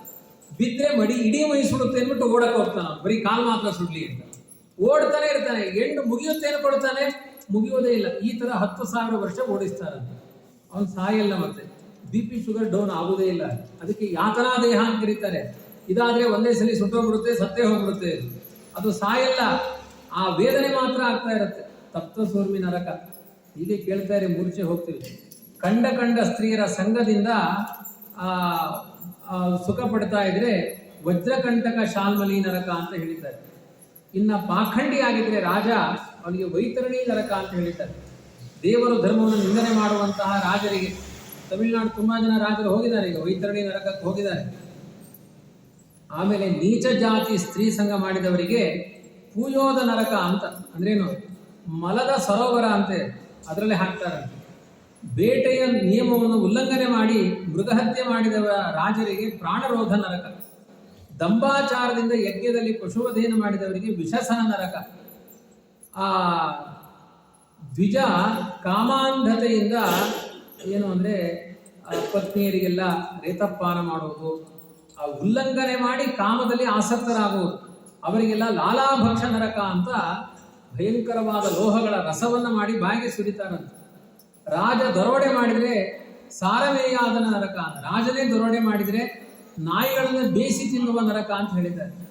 ಸುಳ್ಳು ಸಾಕ್ಷಿಗಳನ್ನು ಹೇಳಿದರೆ ಅವೀಚಿಪೂರ ನರಕ ಅಂತ ಹೇಳಿದ್ದಾರೆ. ಅಂದರೆ ಕಣ್ಣಿಗೆಲ್ಲ ಮರಳು ಮಣ್ಣು ಇದನ್ನೆಲ್ಲ ತುಂಬಿ ಹೊಡಿತಾರಂತೆ. ಬ್ರಾಹ್ಮಣ ಮದ್ಯಪಾನ ಮಾಡಿದರೆ ಕಬ್ಬಿಣವನ್ನ ರಸ ಮಾಡಿ ಬಾಯಿಗೆ ಸುರಿತಾರಂತೆ. ಬ್ರಾಹ್ಮಣ ಮದ್ಯಪಾನ ಮಾಡಿದರೆ. ಕಾಫಿ ಪಾನ ಅಂತಿಲ್ಲ, ಆಯ್ತಾ, ಅದಕ್ಕೂ ಸ್ವಲ್ಪ ಕಡಿಮೆ ಇರ್ಬೋದು. ಉತ್ತಮರನ್ನ ಗೌರವಿಸಲಿಲ್ಲ ಅಂದರೆ ಕ್ಷಾರಕರ್ದಮ ನರಕ. ಅಂದರೆ ದೇವ ಬ್ರಾಹ್ಮಣರು ಗುರುಗಳು ಇವರಿಗೆಲ್ಲ ನಮಸ್ಕಾರ ಮಾಡಿಲ್ಲ ಅಂದರೆ ಕಾರದ ಪುಡಿಯ ಸರೋವರದಲ್ಲಿ ಮುಳುಗಿಸ್ತಾರಂತೆ. ಗುರುಗಳನ್ನ ತಿರಸ್ಕಾರ ಮಾಡಿದವರಿಗೆ. ಕ್ಷುದ್ರ ದೇವತೆಗಳನ್ನೇ ವಿಶೇಷವಾಗಿ ಆರಾಧನೆ ಮಾಡಿದರೆ ರಕ್ಷೋಗಣ ಭೋಜನ ನರಕ ಅಂತ. ಅದರಲ್ಲಿ ಒಂದು 10,000 ರಾಕ್ಷಸರು ಇರ್ತಾರೆ, ಅವರು ಹಸಿ ನಮ್ಮ ಮಾಂಸವನ್ನು ಹಿಡಿದು ತಿಂತಾರಂತೆ. ಅಂತಹ ಭಯಂಕರ ನರಕ. ನಿರಪರಾಧಿಗಳನ್ನು ವಂಚಿಸಿ ಶೂಲಕ್ಕೆ ಏರಿಸಿದರೆ ಶೂಲಪ್ರೋತ ನರಕ ಅಂತ. ಸರ್ಪಗಳಂತೆ ಕ್ರೂರಿಯಾಗಿ ನಡೆದುಕೊಂಡ್ರೆ ಯಾರು ಬಂದರೂ ಬುಸುಗುಟ್ಟು, ಅವ್ರ ಹತ್ರ ಹೋಗ್ಬೇಡಪ್ಪ, ಭಯಂಕರ ಸಿಟ್ಟು ಅವರಿಗೆ ಅಂತ. ಆ ಬುಸುಗುಡ್ತಾ ಇರ್ತಾರೆ ಕೆಲವರು, ಅಷ್ಟು ಸಿಟ್ಟು ತೋರಿಸಬಾರದಂತೆ. ಆ ಸರ್ಪದಂತೆ ಬುಸುಗುಟ್ಟುವಂತಹ ವ್ಯಕ್ತಿಗಳಿಗೆ, ಕ್ರೂರದಿಂದ ನಡೆದುಕೊಂಡವರಿಗೆ ಉಸಿರು ಕಟ್ಟಿಸಿ ಸಾಯಿಸುವಂತಹ ಏನೋ ಅವಟ ನಿರೋಧ ನರಕ ಅಂತ ಹೇಳಿದ್ದಾರೆ. ಅತಿಥಿಗಳನ್ನ ಮನೆಗೆ 11 ಗಂಟೆಗೆ ಬನ್ನಿ ಆಚಾರ್ಯ ಅಂತ ಹೇಳಿದ್ರಿ, ಅವ್ರು 1:15 ಬಂದರು. 1 ನಿಮಿಷ ದುರ್ಗುಟ್ಕೊಂಡು ನೋಡಿದ್ರು ಅವ್ರು. ಯಾಕೆ ತಡವಾಗಿ ಬಂದ್ರಿ, ನಿಮ್ಮನ್ನು ಕರೆದಿದ್ದೆ ನಾನು ಒಬ್ಬನು, ಇನ್ಯಾರೋ ನಿಮ್ಮನ್ನು ಕರೀತಿರಲಿಲ್ಲ, ಸರಿಯಾಗಿ ಬರೋಕ್ಕಾಗಲ್ವಾ ಅಂತ ದಿಟ್ಟಿಸಿಕೊಂಡು ನೋಡಿದರೆ ಪರ್ಯಾವರ್ತನ ನರಕ ಅಂತ. ಪರ್ಯಾವರ್ತನ ನರಕ ಅಂದರೆ ಒಂದು ದೊಡ್ಡ ಅವಾಂತರಣೆ. ಕಾಯಿಸಿದ ಕಬ್ಬಿಣದ ತಟ್ಟೆ ಇರುತ್ತೆ, ಅದು ಮುಗಿತು ಅಂತ ಬರ್ತಾನೆ, ಮತ್ತೆ ಅದು ಆರಂಭ ಆಗುತ್ತಂತೆ. ಎಲ್ಲಿಂದ ಬಂದರೂ ಅದು ಮತ್ತೆ ಆರಂಭ, ಅಲ್ಲೇ ಸುತ್ತಾ ಇರ್ತಾರೆ. ಆಮೇಲೆ ಎಲ್ಲರನ್ನೂ ಸಂಶಯ ದೃಷ್ಟಿಯಿಂದ ನೋಡೋದು. ಅಂದರೆ ಹೆಂಡತಿ ಗಂಡನನ್ನ, ಗಂಡ ಹೆಂಡತಿಯನ್ನ, ಯಾರನ್ನು ನೋಡಿದ್ರು ಕಳ್ಳರ ಥರನೇ ನೋಡೋದು. ಅವರು 2 ಲಕ್ಷ ಕೈಯಲ್ಲಿ ದುಡ್ಡು ಇಟ್ಕೊಂಡ್ಬಿಡೋದು, ಪಕ್ಕದಲ್ಲಿ ಕೂತವ್ರನ್ನೆಲ್ಲ ಕಳ್ಳರು ಅಂದ್ಕೊಳ್ಳೋದು. ಅವ್ರನ್ನ ಸಂಶಯ, ಯಾರು ನೋಡಿದ್ರು ಅವರ ಸರಿ ಇಲ್ಲ, ಇವರ ಸರಿ ಇಲ್ಲ, ಮತ್ತೆ ಯಾರು ನೀವಾದ್ರೂ ಸರಿ ಇದ್ದೀರಾ ಅಂದರೆ ಅದು ಡೌಟ್, ಅದು ಸರಿ ಇಲ್ಲ. ಎಲ್ಲರ ಬಗ್ಗೆ ಡೌಟು. ಸಂಶಯಾತ್ಮ ವಿನಶ್ಯತಿ. ಅವರಿಗೆ ಸೂಚಿ ಮುಖ ನರಕ ಅಂತ. ಸೂಜಿಯಂತೆ ಮುಖವುಳ್ಳಂತಹ ಪ್ರಾಣಿಗಳು ಬಂದು ಚುಚ್ಚುತ್ತಾ ಇರುತ್ತವೆ. ಹೀಗೆ ಒಂದಲ್ಲ ಒಂದು ನರಕ ಕಾಯ್ಕೊಂಡೇ ಇದೆ. ಸ್ವರ್ಗ ನರಕಗಳ ಆ ಶಿಕ್ಷೆಗಳನ್ನು ಅನುಭವಿಸಿ ಪುನಃ ಪುನಃ ಅದರ ಶೇಷದಿಂದ ಭೂಮಿಗೆ ಬರ್ತಾರೆ. ಪಾಪ ಅಧಿಕವಾದವರು ಭೂಮಿಗೆ ಬರ್ತಾರೆ, ಅದರ ಶೇಷ ಉಳಿದವರು. ಪುಣ್ಯದ ಶೇಷ ಉಳಿದವರು ಭೂಮಿಗೆ ಬರ್ತಾರೆ. ಪುಣ್ಯ ಶೇಷ ಉಳಿದವರು ಹರಿನಾಮದ ಕಡೆ ಅವರ ಮನಸ್ಸು ಸಾಗುತ್ತೆ. ಪಾಪ ಶೇಷ ಉಳಿದವರ ಮನಸ್ಸು ಅಸತ್ಕರ್ಮಗಳು, ಪಾಖಂಡಿತನ, ದೇವರು ಧರ್ಮಗಳನ್ನು ನಿಂದನೆ ಮಾಡುವಂತಹದ್ದು, ಇಂತಹ ಸ್ವಭಾವಗಳಿಗೆ ಹೋಗ್ತಾರೆ. ಆದ್ರಿಂದ ಇದೊಂದು ಸಮಗ್ರ ಬ್ರಹ್ಮಾಂಡವನ್ನೇ ಭಗವಂತನ ಪ್ರತಿಮೆ ಅಂತ ಅನುಸಂಧಾನ ಮಾಡಿ ಅದರ ಚಿಂತನೆಯಲ್ಲಿ ಏಕಾಗ್ರತೆಯಿಂದ ನೀವು ಈ ಬ್ರಹ್ಮಾಂಡದ ವಿಚಾರಗಳನ್ನು ಕೇಳ್ತಾ ಇದ್ರೆ, ಭಗವಂತನ ವ್ಯಾಪ್ತಿಯ ಮಹಿಮೆಗಳನ್ನೆಲ್ಲ ತಿಳ್ಕೊಳ್ತಾ ಇದ್ರೆ, ಇದನ್ನೇ ಧ್ಯಾನ ಅಂತ ಕರೆದಿದ್ದಾರೆ. ಧ್ಯಾನ ಅಂದ್ರೆ ಇದನ್ನೇ ಮಾನಸೀ ಪೂಜಾ ಅಂತ ಕರೆದಿದ್ದಾರೆ. ಹರಿದಾಸರು ಹೇಳ್ತಾರಲ್ವ, ಸುಲಭ ಪೂಜೆಯ ಮಾಡಿ ಬಲವಿಲ್ಲದವರು ಅಂತ. ಬಲವಿಲ್ಲದವರು ಅಂದ್ರೆ ಬಾಹ್ಯವಾದ ಸಂಪತ್ತಿಲ್ಲದೆ ಇದ್ದವರು ಅಂತ ಅಷ್ಟೇ ಅರ್ಥ. ಮಾನಸಿಕವಾಗಿ ಬಲ ಇದ್ದವರೆಲ್ಲ ಸುಲಭ ಪೂಜೆ. ಎಲ್ಲ ನಮ್ಮ ದೇಹದಲ್ಲೇ ಸಪ್ತ ಸಮುದ್ರಗಳು, ಸಪ್ತ ದೀಪಗಳು ಎಲ್ಲವೂ ಇದೆ, ಅದನ್ನು ಅನುಸಂಧಾನ ಮಾಡಿ ಅಂತ ಹೇಳಿದ್ದಾರೆ. ಹೀಗೆ ಪಂಚಮ ಸ್ಕಂದದಲ್ಲಿ ನರಕದ ವರ್ಣನೆಯಲ್ಲಿ ಮುಕ್ತಾಯ ಮಾಡ್ತಾರೆ. ಪರೀಕ್ಷಿತ ರಾಜನಿಗೆ ಭಯ ಆಗಿಬಿಡುತ್ತೆ. ಏನಾದರೂ ಒಂದು ಅಪರಾಧ ಮಾಡೇ ಇರ್ತೀವಿ. ಹಾಗಾಗಿ ಇದು ಕೇವಲ ಆಯ್ಕೆ ಮಾಡಿ ಹೇಳಿದ ನರಕಗಳು 28. ಒಟ್ಟು ನರಕಗಳ ಸಂಖ್ಯೆ ಎಷ್ಟು ಅಂದರೆ 84 ಲಕ್ಷ ಅಂತ ಹೇಳಿದ್ದಾರೆ. 10 ಸಪ್ತಾಹ ಆದರೂ ಮುಗಿಯಲ್ಲ, ಅಷ್ಟು ನರಕದ ವರ್ಣನೆಗೆ ಆಗಿಬಿಡುತ್ತೆ. ಮತ್ತೆ ಯಾರು ಪುರಾಣದಲ್ಲಿ ನರಕ ಇಲ್ಲ ಅಂದರೆ ಪುರಾಣಕ್ಕೆ ಬರ್ತಾರೆ. ಪುರಾಣಕ್ಕೆ ಬನ್ನಿ ನಿಮಗೆ ನರಕದ ವರ್ಣನೆ ಮಾಡ್ತೀನಿ ಅಂದರೆ, ಪುರಾಣಕ್ಕೆ ಬರಲಿಲ್ಲ ಅಂದ್ರೂ ನರಕ, ಪುರಾಣಕ್ಕೆ ಹೋದ್ರೂ ನರಕ. ಬಹಳ ಕಷ್ಟ ಆಗಿಬಿಡುತ್ತೆ. ಹಾಗಾಗಿ ಅವನು ಭಯಪಟ್ಟಿದ್ದಾನೆ ಪರೀಕ್ಷಿತ ರಾಜ. ಅವಾಗ ಹೇಳ್ತಾರೆ, ಯಾರು ಹೆದರಬೇಕಾಗಿಲ್ಲ. ಸಾವಿರ ಅಪರಾಧಗಳನ್ನು ಪರಿಹಾರ ಮಾಡಿ ಯಾವ ನರಕವೂ ಆಗದೇ ಇರುವ ಹಾಗೆ ನಿರೋಧನ ಮಾಡುವ ಶಕ್ತಿ ಹರಿನಾಮಕ್ಕಿದೆ. ಕಲಿಯುಗದಲ್ಲಿ ಹರಿನಾಮವ ನೆನೆದರೆ ಕುಲಕೋಟಿಗಳು ಉದ್ಧರಿಸುವವು ಅಂತ ಕೇವಲ ನಾವಲ್ಲ, ನಮ್ಮ ಜೊತೆಗೆ ಇರುವಂತಹ ಬಂಧು ಬಾಂಧವರು ಕೂಡ ಹರಿನಾಮ ಸ್ಮರಣೆ ಮಾಡಿದ ಪುಣ್ಯದಿಂದ, ಭಕ್ತಿಯಿಂದ ಮಾಡಬೇಕು. ಅಭಕ್ತಿಯಿಂದ ಸುಮ್ಮನೆ ಕ್ಯಾಸೆಟ್ ಹೇಳುವ ಹಾಗೆ ಕೆಲವೆಲ್ಲ ಇವತ್ತು ಬಂದ್ಬಿಟ್ಟಿದೆಯಲ್ಲ, ಒಂದು ರಾಘವೇಂದ್ರ ಸ್ವಾಮಿ ಫೋಟೋ ಇದ್ರೆ ಅದರ ಹಿಂದೆ ಒಂದು ಬಟನ್ ಇರುತ್ತೆ, ಶ್ರೀರಾಘವೇಂದ್ರಾಯ ನಮಃ, ಶ್ರೀರಾಘವೇಂದ್ರಾಯ ನಮಃ. ಕೋಟಿ ಜಪ ಮಾಡಿರುತ್ತೆ. ಅದಕ್ಕೆ ಹೋಮ ಇದೆಯಾ, ಉದ್ಯಾಪನೆ ಇದೆಯಾ? ಆ ರೀತಿ ಹೇಳಬಾರ್ದು. ಭಕ್ತಿಯಿಂದ ಹೇಳಬೇಕು, ಮನಸ್ಸು ಕರಗಿ ಹೇಳಬೇಕು. ಅಂಥವರ ಪಾಲಿನ ಪಾಪಗಳನ್ನ ಯಾವ ನರಕವೂ ಆಗದೇ ಇರುವ ಹಾಗೆ ಭಗವಂತ ಪರಿಹಾರ ಮಾಡ್ತಾನೆ. ಅದು ದೊಡ್ಡ ದೃಷ್ಟಾಂತ ಯಾವುದು ಅಂದರೆ, ನಿನ್ನೆ ಕೇಳಿದ, ಸಾಯಂಕಾಲ ಕೇಳಿದ ಮಾಧವ ಬ್ರಾಹ್ಮಣನ ಕಥೆ, ಆಮೇಲೆ ಈಗ ಹೇಳುವಂತಹ ಅಜಾಮಿಳನ ಕಥೆ. ಅಜಾಮಿಳ ಕನ್ಯಾಕುಬ್ಜ ದೇಶದಲ್ಲಿ ಅಜಾಮಿಳ ಅಂತಿದ್ದ. ಕನ್ಯಾಕುಬ್ಜ ದೇಶ ಅಂದರೆ ಗಂಗಾಸಾಗರ ಸಂಗಮ, ಕಲ್ಕತ್ತಾದವನಂತೆ ಅಜಾಮಿಳ. ಕಲ್ಕತ್ತಾದಲ್ಲಿದ್ದ ಅವನು. ಅವನಿಗೆ ಬಾಲ್ಯ ವಿವಾಹ ಮಾಡಿದರು. ಇನ್ನೂ ಹೆಣ್ಮಗಳು ಪ್ರಾಪ್ತ ವಯಸ್ಕಳಾಗಿಲ್ಲ. ಇವನಿಗೆ ಯೌವನ ಬಂದಿತ್ತು. ಎಲ್ಲೋ ಸಮಿತು ತೆರಳಿಕ್ಕೆ ಹೋಗಿ ಒಂದು ಸುಂದರಿಯಾದ ಕಾಡಿನಲ್ಲಿರುವಂತಹ ಹೆಣ್ಣಿನ ಸಂಘ ಮಾಡಿದ. ಅವನು ಮನೆ ಬಿಟ್ಟಿದ್ದು 18 ವರ್ಷಕ್ಕೆ. ಅವನ ಹಾಳು ಕೆಲಸ ಮಾಡಿದ್ದು 88 ವರ್ಷದ ತನಕ. ಹಾಗಾದರೆ ಎಷ್ಟು ವರ್ಷ ಮಾಡಿದ? 68, 78. ಅಷ್ಟು ವರ್ಷಗಳ ಕಾಲ ಅನ್ಯಾಯ ಮಾಡಿದ ಅವನು. ಅಷ್ಟು ವರ್ಷಗಳ ಕಾಲ ಅನ್ಯಾಯ ಮಾಡಿ ಆ ನೀಚ ಸ್ತ್ರೀಯಲ್ಲಿ ಅನೇಕ ಮಕ್ಕಳನ್ನು ಪಡೆದ. ಗೋಮಾಂಸ ತಿಂದ, ಮದ್ಯಪಾನ ಮಾಡಿದ, ಬ್ರಾಹ್ಮಣ್ಯಕ್ಕೆ ಅಪಚಾರ ಮಾಡಿದ, ನೀಚ ಸ್ತ್ರೀಯಲ್ಲಿ ಅನೇಕ ಮಕ್ಕಳನ್ನು ಪಡೆದ. ಅವನು ಬ್ರಾಹ್ಮಣನಾಗಿ ಅದು ಎತ್ತರ ಪಂಕ್ತಿಯಲ್ಲಿ ಕುಳಿತು ಮಾಡಿದ. ಅವನಷ್ಟು ಪಾಪಗಳನ್ನ ಯಾರೂ ಮಾಡಿಲ್ಲ. ಅಂತಹ ಪಾಪಕ್ಕೂ ಪ್ರಾಯಶ್ಚಿತ್ತ ಯಾವುದಾಯಿತು ಅಂದರೆ ಹರಿನಾಮ ಆ ಪಾಪಗಳಿಗೆ ಪ್ರಾಯಶ್ಚಿತ್ತ ಆಯ್ತದೆ. ಸದ್ಧೀಚೀನೋ ಕ್ಷಯಂ ಲೋಕೆ ಪಂತಾಕ್ಷೇಮೋ ಅಪತೋ ಭಯ ಸುಶೀಲ ಸಾಧವೋ ಯತ್ರ ನಾರಾಯಣ ಪರಾಯಣ. ಭಕ್ತಿ ಮಾರ್ಗ ತುಂಬಾ ಶ್ರೇಷ್ಠ ಅಂತ ಭಾಗವತದಲ್ಲಿ ಹೇಳಿಕೊಟ್ಟಿದ್ದಾರೆ. ಮೋಕ್ಷ ಕೊಡುವಂತಹ ಶ್ರೇಷ್ಠವಾದ ಶಕ್ತಿ ಭಕ್ತಿ ಮಾರ್ಗಕ್ಕಿದೆ. ಅದಕ್ಕೆ ವಿಘ್ನಗಳ ಭಯವೇ ಇಲ್ಲ. ಆದ್ರಿಂದ ತುಂಬಾ ಶೀಲವಂತರಾದ ಹರಿಭಕ್ತರಾದ ಸಜ್ಜನರೆಲ್ಲ ಭಕ್ತಿ ಮಾರ್ಗದಲ್ಲೇ ನಡೀತಾರೆ. ತುಂಬಾ ನಿಮಗೆ ಇಷ್ಟ ಯಾವುದು ಅಂದರೆ ದೇವರಲ್ಲಿ ಭಕ್ತಿ ಮಾಡುವ ಮಾರ್ಗ ಶ್ರೇಷ್ಠ ಅಂತ ಹೇಳ್ತಾರೆ. ಆದ್ರಿಂದ ಯಾರು ಪ್ರಾಯಶ್ಚಿತ್ತದಿಂದ ವಿಮುಖರಾಗಿ, ಅಂದ್ರೇನು, ನೂರಾರು ಪಾಪಗಳನ್ನು ಮಾಡಿ ಪ್ರಾಯಶ್ಚಿತ್ತಗಳನ್ನು ಮಾಡಿಕೊಂಡು ಮತ್ತೆ ಭಕ್ತಿ ಹುಟ್ಟಿಲ್ಲ ಅಂದರೆ, ಹೃದಯದಲ್ಲಿ ಮದ್ಯ ತುಂಬಿದ ಒಂದು ಕಲಶವನ್ನ ಗಂಗೆಯಲ್ಲಿ ಮುಳುಗಿಸಿದ್ರು ಅದು ಮಡಿ ಆಗಲ್ಲ.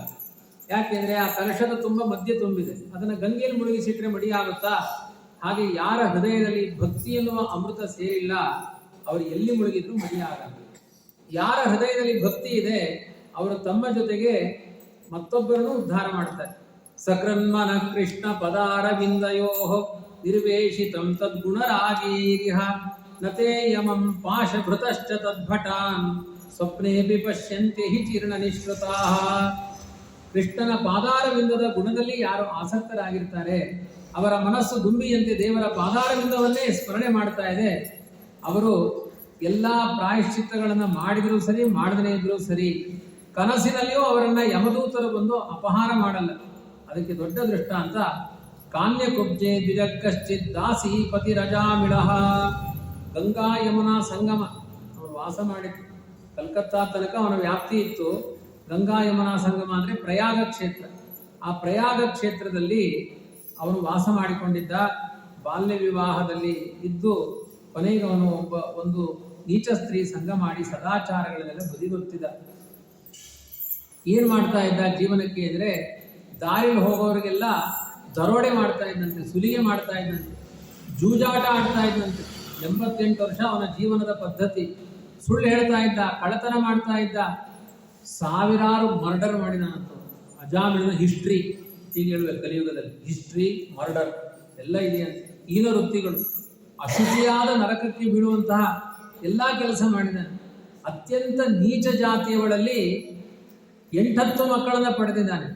ಆದರೆ ಆ ಮಕ್ಕಳಿಗೆಲ್ಲ ಕೃಷ್ಣ, ಗೋವಿಂದ, ನಾರಾಯಣ ಅಂತ ಹೆಸರಿಟ್ಟಿದ್ದಾನೆ. ಕೆಲವರು ಹೀಗೆ ಇರ್ತಾರೆ ನೋಡಿ, ಅನ್ಯಾಯ. ಒಳ್ಳೆ ನಾಯಿ ತಂದುಬಿಟ್ಟು ಅದು ಗೋವಿಂದ ಅಂತ ಹೆಸರಿಡು, ಆ ಥರ ಅಂಥ ಅನ್ಯಾಯದ ಕೆಲಸಗಳನ್ನೇ ಮಾಡ್ತಾ ಇದ್ದಾನೆ. ಕೊನೆಗೆ ಯಮಕಿಂಕರರೆಲ್ಲ ಅವನನ್ನು ಎಳ್ಕೊಂಡು ಬರಬೇಕು ಅಂತ ಹೋದ್ರಂತೆ ಯಮದೂತರು. ಆ ಯಮದೂತರನ್ನ ಕಂಡಾಗ ಅವನ ಕೈಕಾಲೆಲ್ಲ ಗಡಗಡಗಡ ನಡುಗಿತಂತೆ. ಯಾಕೆ ಅಂದರೆ ವಕ್ರತುಂಡ ಊರ್ಧ್ವರೋಮ್ನ, ಅವರ ಮುಖ ಈ ಕಡೆ ಈ ಹಣೆ ಭಾಗ ಮತ್ತೆ ಈ ಗಲ್ಲ ಹೀಗಿರುತ್ತಂತೆ, 2 ಅಡಿ ಅಂತರ ಇರುತ್ತಂತೆ. ಅವರ ಮೀಸೆ ಗಡ್ಡಗಳೆಲ್ಲ ಹೀಗೆ ಚುಚ್ಚಿದ್ರೆ ಈಟಿ ಭರ್ಚಿಗಳಾಗಿರುತ್ತಂತೆ. ಒಂದು ಸಲ ಭೂಮಿಗೆ ಅವರ ಗಡ್ಡ ಚುಚ್ಚಿದ್ರೆ 6 ಅಡಿ ಕೆಳಗಡೆ ಹೋಗುತ್ತಂತೆ, ಅಷ್ಟು ಚೂಪಾಗಿರುತ್ತಂತೆ. ಅವ್ರನ್ನೆಲ್ಲ ಜಾಸ್ತಿ ವರ್ಣನೆ ಮಾಡಿದ್ರೆ ಮತ್ತೆ ಕನ್ಸಲ್ ಬರ್ತಾರೆ, ನಾಳೆ ನೀವು ಪುರಾಣಕ್ಕೆ ಬರಲ್ಲ. ಭಯಂಕರ ಅಂತೆ ಅವರು. ಆತ್ಮಾನಂ ನೇತುಮಾಗತಾನ್, ಆ ಕ್ರೂರ ರೂಪಿಯಾಗಿರುವಂತಹ ಯಮದೂತರನ್ನು ನೋಡಿ ಮಲಮೂತ್ರಗಳನ್ನೇ ವಿಸರ್ಜನೆ ಮಾಡಿಕೊಂಡಂಥವ್ರು. ಕೈಕಾಲೆಲ್ಲ ಗಡಗಡ ನಡಗಿತಂತೆ. ಪ್ಲಾವಿತೇನ ಸ್ವರೇಣೋಚ್ಚೈ ಆಜುಹಾವ ಆಕುಲೇಂದ್ರಿಯ. ಪ್ಲಾವಿತೇನ ಸ್ವರೇಣ, ಪ್ಲುತಸ್ವರ, ನಾರಾಯಣ ಅನ್ಬೇಕಂತ, ಅದು ಪ್ಲುತಸ್ವರ. ಸುಮ್ಮನೆ ನೀವು ನಾರಾಯಣ ಅಂದರೆ ಪಕ್ಕದ ಮನೆ ನಾರಾಯಣ ಓಡ್ಕೊಂಡು ಬರ್ತಾನೆ, ಇಷ್ಟು ಜೋರಾಗಿ ಕರೆದ್ರೆ ನನ್ನನ್ನಲ್ಲ ಅನ್ಕೊಳ್ತಾನೆ. ಆ ಥರ ಪ್ಲಾವಿತೇನ ಪ್ಲುತಸ್ವರದಲ್ಲಿ ಹೇಳಬೇಕಂತ. ಆ ಆ ಅನ್ನೋದು ಪ್ಲಾವಿತ ಸ್ವರ. ಹಾಗೆ ಕರೆದ್ರಂತೆ. ದೇವರನ್ನ ಹೆಂಗೆ ಕರಿಬೇಕು? ಹರಯೇ ನಮಃ ಅನ್ಬೇಕು. ನೀವು ಹರಿ ಹರಿ ಅಂದರೆ ಏನು ಸರಿ ಸರಿ ಅಂತ ಹೇಳ್ತಿದ್ದಾನೆ ಅಂತ ಅನ್ಕೊಳ್ತಾರೆ. ಗೋವಿಂದ ಅಂದರೆ ಅವನು ಏನಂದ ಅಂತ ಕೇಳೋ ಹಾಗಿರಬಾರ್ದು, ಅಷ್ಟು ಗಟ್ಟಿ ಹೇಳಬೇಕು ಹರಿನಾಮವನ್ನ. ಮನುಷ್ಯರನ್ನ ಕರಿಬೇಕಾದ್ರೆ ಮೆಲ್ಲ ಸ್ವರದಲ್ಲಿ ಕರಿಬೇಕು. ಇನ್ನು ಆಚಾರ್ಯ ಹೇಳಿದ್ದಾರೆ ಹೇಳ್ಬಿಟ್ಟು ಗಂಡನನ್ನ ಗೋವಿಂದ ಅಂತ ಹೆಸರಿದ್ರೆ ಜೋರಾಗಿ ಕರೆಯೋದಲ್ಲ, ಹೆದರ್ಕೊಂಡ್ಬಿಡ್ತಾನೆ ಗಂಡ. ಅವ್ರನ್ನೆಲ್ಲ ಮೆಲ್ಲ ಸ್ವರದಲ್ಲಿ ಕರಿಬೇಕು. ದೇವರ ಹೆಸರನ್ನ ಮಾತ್ರ ಗಟ್ಟಿ ಸ್ವರದಲ್ಲಿ, ಪ್ಲುತಸ್ವರದಲ್ಲಿ. ವಿಜಯಧ್ವನ ತೀರ್ಥರು ಹೇಳ್ತಾರೆ, ತಿಳ್ಕೊಳ್ಳಿ, ದೇವರನ್ನ ಕರಿಬೇಕಾದ್ರೆ 7 ಕುಂಡಲವಾಡ ವೆಂಕಟರಮಣ ಗೋವಿಂದಾನಿ ಗೋವಿಂದ ಅಂತ ಸರಿ ಇದೆ. ಆ ಕ್ರಮ ಸರಿ ಇದೆ. ತಿರುಪತಿಯಲ್ಲಿರುವ ಕ್ರಮ ಸರಿಯಾಗಿದೆ. ಪ್ಲಾವಿತ ಸ್ವರದಲ್ಲಿ ಕರಿಬೇಕು. ಪ್ಲಾವಿತ ಅಂದ್ರೆ ಪ್ಲುತಸ್ವರ. ಪ್ಲುತಸ್ವರ ಅಂದ್ರೆ 2 ಮಾತ್ರ ಕಾಲವನ್ನ ದಾಟಬೇಕಂತೆ, 3 ಮಾತ್ರ ಆ ಅದಕ್ಕಿಂತ ಜಾಸ್ತಿ ಜೋರಾಗಿ ಕರಿಬೇಕು. ಆ ತರ ನಾರಾಯಣ ಅಂತ ಕರೆದು ಆ ವೇದನೆಯ ಹಿನ್ನೆಲೆಯಲ್ಲಿ ಕರೆದು ಆ ಯಮಕಿಂಕರನ್ ಬೇರೆ ನೋಡ್ಬಿಟ್ಟಿದ್ದಾನೆ. ನಿಶಮ್ಯಂ ಮ್ರಿಯಮಾಣಸ್ಯ ಮುಖತೋ ಹರಿಕೀರ್ತನಂ ಭರ್ತುರ್ನಾಮ ಮಹಾರಾಜ ಪಾರ್ಶ್ವದಾ ಸಹಸಾಪತಂ ಜಗಾದ ಚತುರಕ್ಷರಂ. ಆ ಅಂಗಣದಲ್ಲಿ ತನ್ನ ಮಗು ಸಣ್ಣದ ಆಟ ಆಡ್ತಾ ಇತ್ತು. ಮೊದಲು ಅವನು ನೆನಪಾಯ್ತಂತೆ. ನಾರಾಯಣ ಜೋರ ಕರೆದ್ಮೇಲೆ ದೇವರದೇ ನೆನಪಾಯ್ತಂತೆ. ಅವಾಗ ವಿಷ್ಣು ಕಿಂಕರರು ಬಂದ್ಬಿಟ್ರಂತೆ. ಯಮಕಿಂಕರರ ಮುಂದೆ ವಿಷ್ಣು ಕಿಂಕರರು ಬಂದಿದ್ದಾರೆ.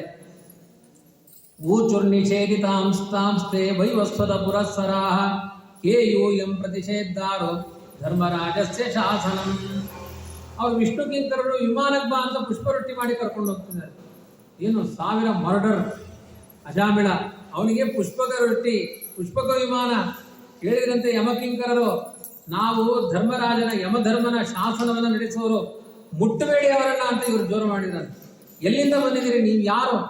ಅವ್ರು ಯಮಕಿಂಕರರು ಈ ಥರದ ಜನನೇ ನೋಡಿಲ್ಲ ಅಂತ ಹೇಳೋದು. ಯಾಕೆಂದ್ರೆ ಎಲ್ಲಾ ಪಾಪಿಗಳು ಈಗ ಹಿಂದೆ ಕೇಳಿದ್ರಲ್ಲ, ಮಾತ್ರ ಹತ್ಯೆ ಮಾಡಿದವರು, ಅಪ್ಪನಿಗೆ ಅನ್ಯಾಯ ಮಾಡಿದ್ರು, ಇಂಥವ್ರನ್ನೇ ನೋಡಿ ಶಿಕ್ಷೆ ಕೊಡ್ತಿರ್ತಾರ ಅವರು.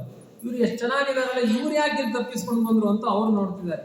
ಸರ್ವೇ ಪದ್ಮ ಫಲಾಶಾಕ್ಷಾಹ ಪೀತ ಕೌಶೇಯ ವಾಸಸಃ. ಕಮಲದಂತಹ ಕಣ್ಣು, ಹಳದಿ ರೇಷ್ಮೆ ವಸ್ತ್ರ ಉಟ್ಕೊಂಡಿದ್ರಂತೆ ಅವರೆಲ್ಲ. ಪರವಾಗಿಲ್ಲ, ಇವತ್ತೊಂದು ಅದೊಂದು ಆದ್ರೆ ಅದನ್ನೇ ಉಟ್ಕೊಂಡು ಹಳದಿ ಬಣ್ಣ ಇತ್ತಂತೆ ಅವ್ರದ್ದೆಲ್ಲ. ಕಿರೀಟಿನಃ, ಕಿರೀಟ ಹಾಕೊಂಡಿದ್ರಂತೆ, ಕೊಟ್ರೆ ಹಾಕೊಳ್ಬೋದಷ್ಟೇ, ಇಲ್ಲಾಂದ್ರೆ ಹೆಲ್ಮೆಟ್. ಕಿರೀಟಿನಃ ಕುಂಡಲಿನಃ, ಕುಂಡಲ ಹಾಕೊಂಡಿದ್ರಂತೆ ಅವರು. ಲಸತ್ ಪುಷ್ಕರ ಮಾಲಿನಃ, ಅರಳಿದ ಕಮಲದ ಮಾಲೆಯನ್ನು ಹಾಕೊಂಡಿದ್ರಂತೆ. ಚಿಗುರು ತುಳಸಿ ಮಾಲೆ, ಕಮಲದ ಮಾಲೆಯನ್ನು ಹಾಕೊಳ್ಳಬೇಕು ವಿಷ್ಣು ಭಕ್ತರು.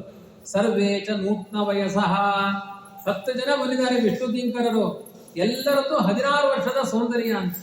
ಸರ್ವೇ ಚಾರುತ ಚತುರ್ಭುಜಾ, ಸರ್ವೇ ಚಾರು ಚತುರ್ಭುಜಾ, ನೋಡ್ಲಿಕ್ಕೆಲ್ಲ ರಮಣೀಯರಾಗಿದ್ರು, 4 ಭುಜಗಳು. ಧನುರ್ನಿಶಂಗಾಸಿ ಗದಾ ಶಂಖ ಚಕ್ರಾಂಬುಜ ಶ್ರಿಯ, ಬತ್ತಳಿಕೆ, ಖಡ್ಗ, ಗದೆ, ಶಂಖ, ಚಕ್ರ, ಪದ್ಮ ಇವುಗಳನ್ನೆಲ್ಲ ಹಿಡ್ಕೊಂಡಿದ್ರಂತೆ.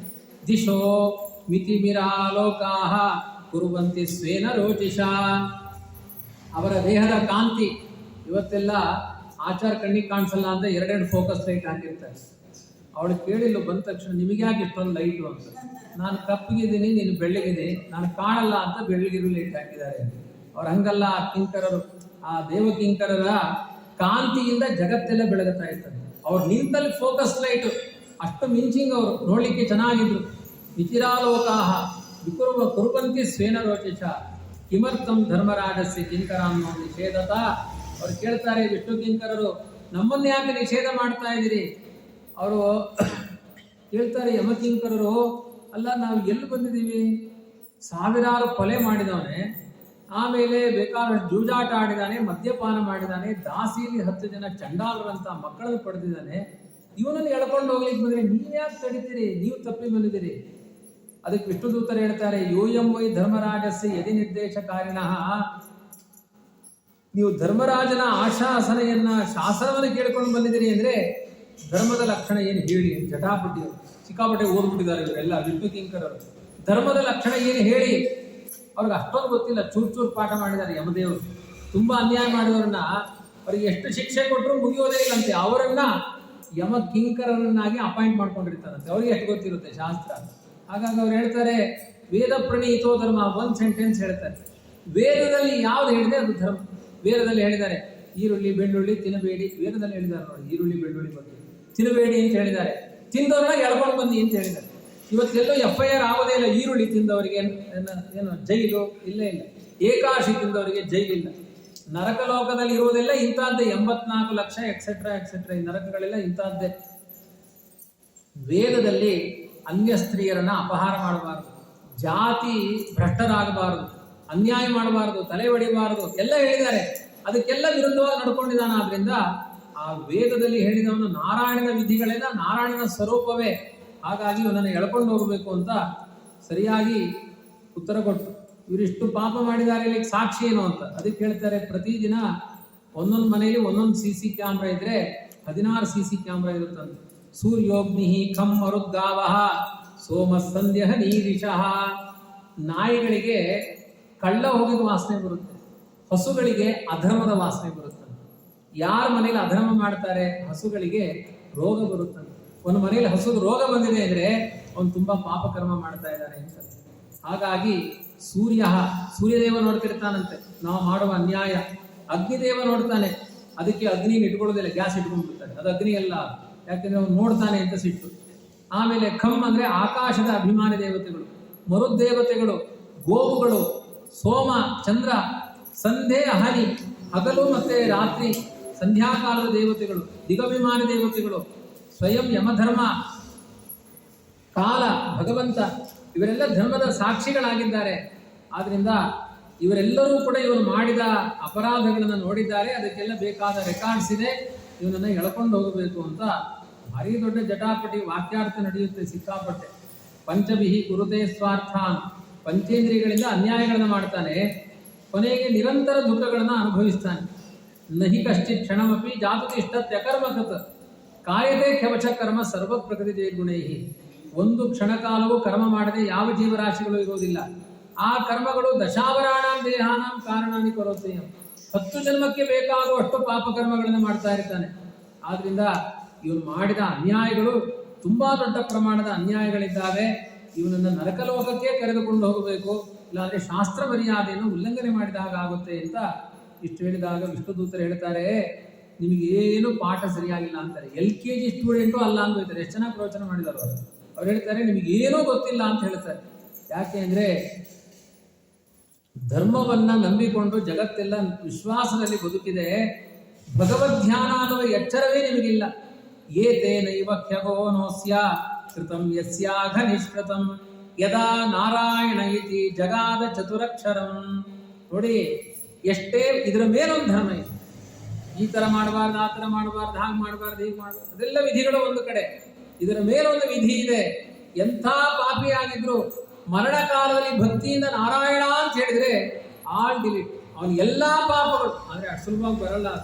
ಅನ್ಯಾಯ ಏನು ಮಾಡಿರ್ತೀವಿ ಅದೇ ನೆನಪಾಗುತ್ತೆ. ಬೆಳಿಗ್ಗೆಯಿಂದ ರಾತ್ರಿ ತನಕ ಏನು ಪ್ರಾಕ್ಟೀಸ್ ಮಾಡಿರ್ತೀವಿ, ರಾತ್ರಿ ಕನಸಲ್ಲಿ ಅದೇ ಬರುತ್ತೆ. ಹಾಗೆ ಜನ್ಮ ಪೂರ್ತಿ. ಅದಕ್ಕೆ ಆಚಾರ್ಯ ಹೇಳ್ತಾರೆ, ಸಂತತಂ ಚಿಂತೆಯ ಅನಂತಂ ಅಂತ್ಯಕಾಲೇ ವಿಶೇಷತಃ. ಯಾವಾಗಲೂ ನೀವು ದೇವರನ್ನು ಧ್ಯಾನ ಮಾಡಿದ್ರೆ ಅಂತ್ಯಕಾಲದಲ್ಲಿ ನೆನಪಾಗ್ತಾನೆ ದೇವರು. ಬೇಕಾದಷ್ಟು ಧಾರಾವಾಹಿನೇ ನೋಡಿ, ಮನೆ ಒಂದು 3 ಬಾಗಿಲಂತೆಲ್ಲ ಕರ್ನಾಟಕದಲ್ಲಿ ಬರುತ್ತೆ, ತಮಿಳುನಾಡಲ್ಲಿ ಏನು ಬರುತ್ತೆ ಗೊತ್ತಿಲ್ಲ. ಅದನ್ನೇ ನೋಡಿದ್ರೆ ಕೊನೆಗೆ ಆ ಅತ್ತೆ ಆ ಸೊಸೆ ಇದೇ ನೆನಪಾಗುತ್ತೆ.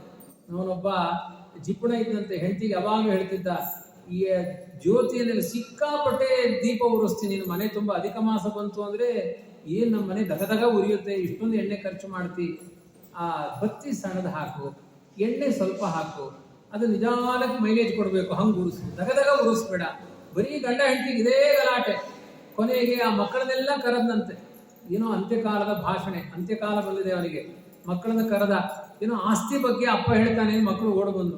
ಆ ಮಕ್ಕಳಿಗೆ ಅಪ್ಪ ಹೇಳ್ತಾನಂತೆ, ಹುಟ್ಟಿನಿಂದ ಸಾಯೋ ತನಕ ನಿನ್ನ ಅಮ್ಮನಿಗೆ ಹೇಳಿದೆ, ಬತ್ತಿ ಕಡಿಮೆ ಮಾಡು, ಬತ್ತಿ ಕಡಿಮೆ ಮಾಡು, ಎಣ್ಣೆ ಕಡಿಮೆ ಹಾಕು ಅಂತ. ನನ್ನ ಅಂತ್ಯಕಾಲ ಬಂದು ಅವಳು ತಿದ್ದುಕೊಳ್ಳಿಲ್ಲ. ಆ ಬತ್ತಿ ಸಣ್ಣದು ಮಾಡುವ ಮಕ್ಕಳ ಅಂತ ಹೇಳಿದ್ರೆ ಸತ್ತು. ಅವನು ಬತ್ತಿನೇ ನಂಬಿ ಹೋಗ್ತಾ ಇದೆ, ಆ ಎಣ್ಣೆ ಬತ್ತಿ. ನಾವು ಏನು ಪ್ರಾಕ್ಟೀಸ್ ಮಾಡ್ತೀವಿ ಅದೇ ಬಾಯಲ್ಲಿ ಬರುತ್ತೆ. ಆದ್ರಿಂದ ಬಾಯಲ್ಲಿ ನಿರಂತರ ಅಚ್ಯುತ ಅನಂತ ಗೋವಿಂದ ಅನ್ನುವ ನಾಮ ಜಪವನ್ನ ಪ್ರಾಕ್ಟೀಸ್ ಮಾಡಿ ಅಂತ ಹೇಳಿದ್ದಾರೆ. ಸ್ಥೇನಃ ಸುರಾಪೋ ಮಿತ್ರದೃಕ್ ಬ್ರಹ್ಮಃ ಗುರುಕಲ್ಪಕಃ ಸ್ತ್ರೀರಾಜ ಪಿತೃಗೋಹಂತ ಏಚೆ ಪಾತಕಿನೋಪರೆ ಸರ್ವೇಷಾಂ ಅಪಿ ಅಘವತಾಂ ಇದಮೇವ ಸುನಿಷ್ಕೃತಂ. ಹೆಂಡ ಕೊಡದಿರಲಿ, ಮಿತ್ರದ್ರೋಹಿಗಳಾಗಿರಲಿ, ಬ್ರಹ್ಮಹತ್ಯಾ ಪಾಪ ಮಾಡಿರಲಿ, ಗುರುಪತ್ನಿ ಗಮನ ಮಾಡಿರಲಿ, ಸ್ತ್ರೀ ಹತ್ಯೆ ಮಾಡಿರಲಿ, ರಾಜ ಹತ್ಯೆ ಮಾಡಿರಲಿ, ಪಿತೃಹತ್ಯೆ ಮಾಡಿರಲಿ, ಗೋಹತ್ಯೆ ಮಾಡಿರಲಿ, ಇನ್ನೂ ಯಾವ್ದಾವ್ದು ಪಾಪ ಲಿಸ್ಟಲ್ಲಿಲ್ಲ ಅದನ್ನೆಲ್ಲ ಮಾಡಿರಲಿ.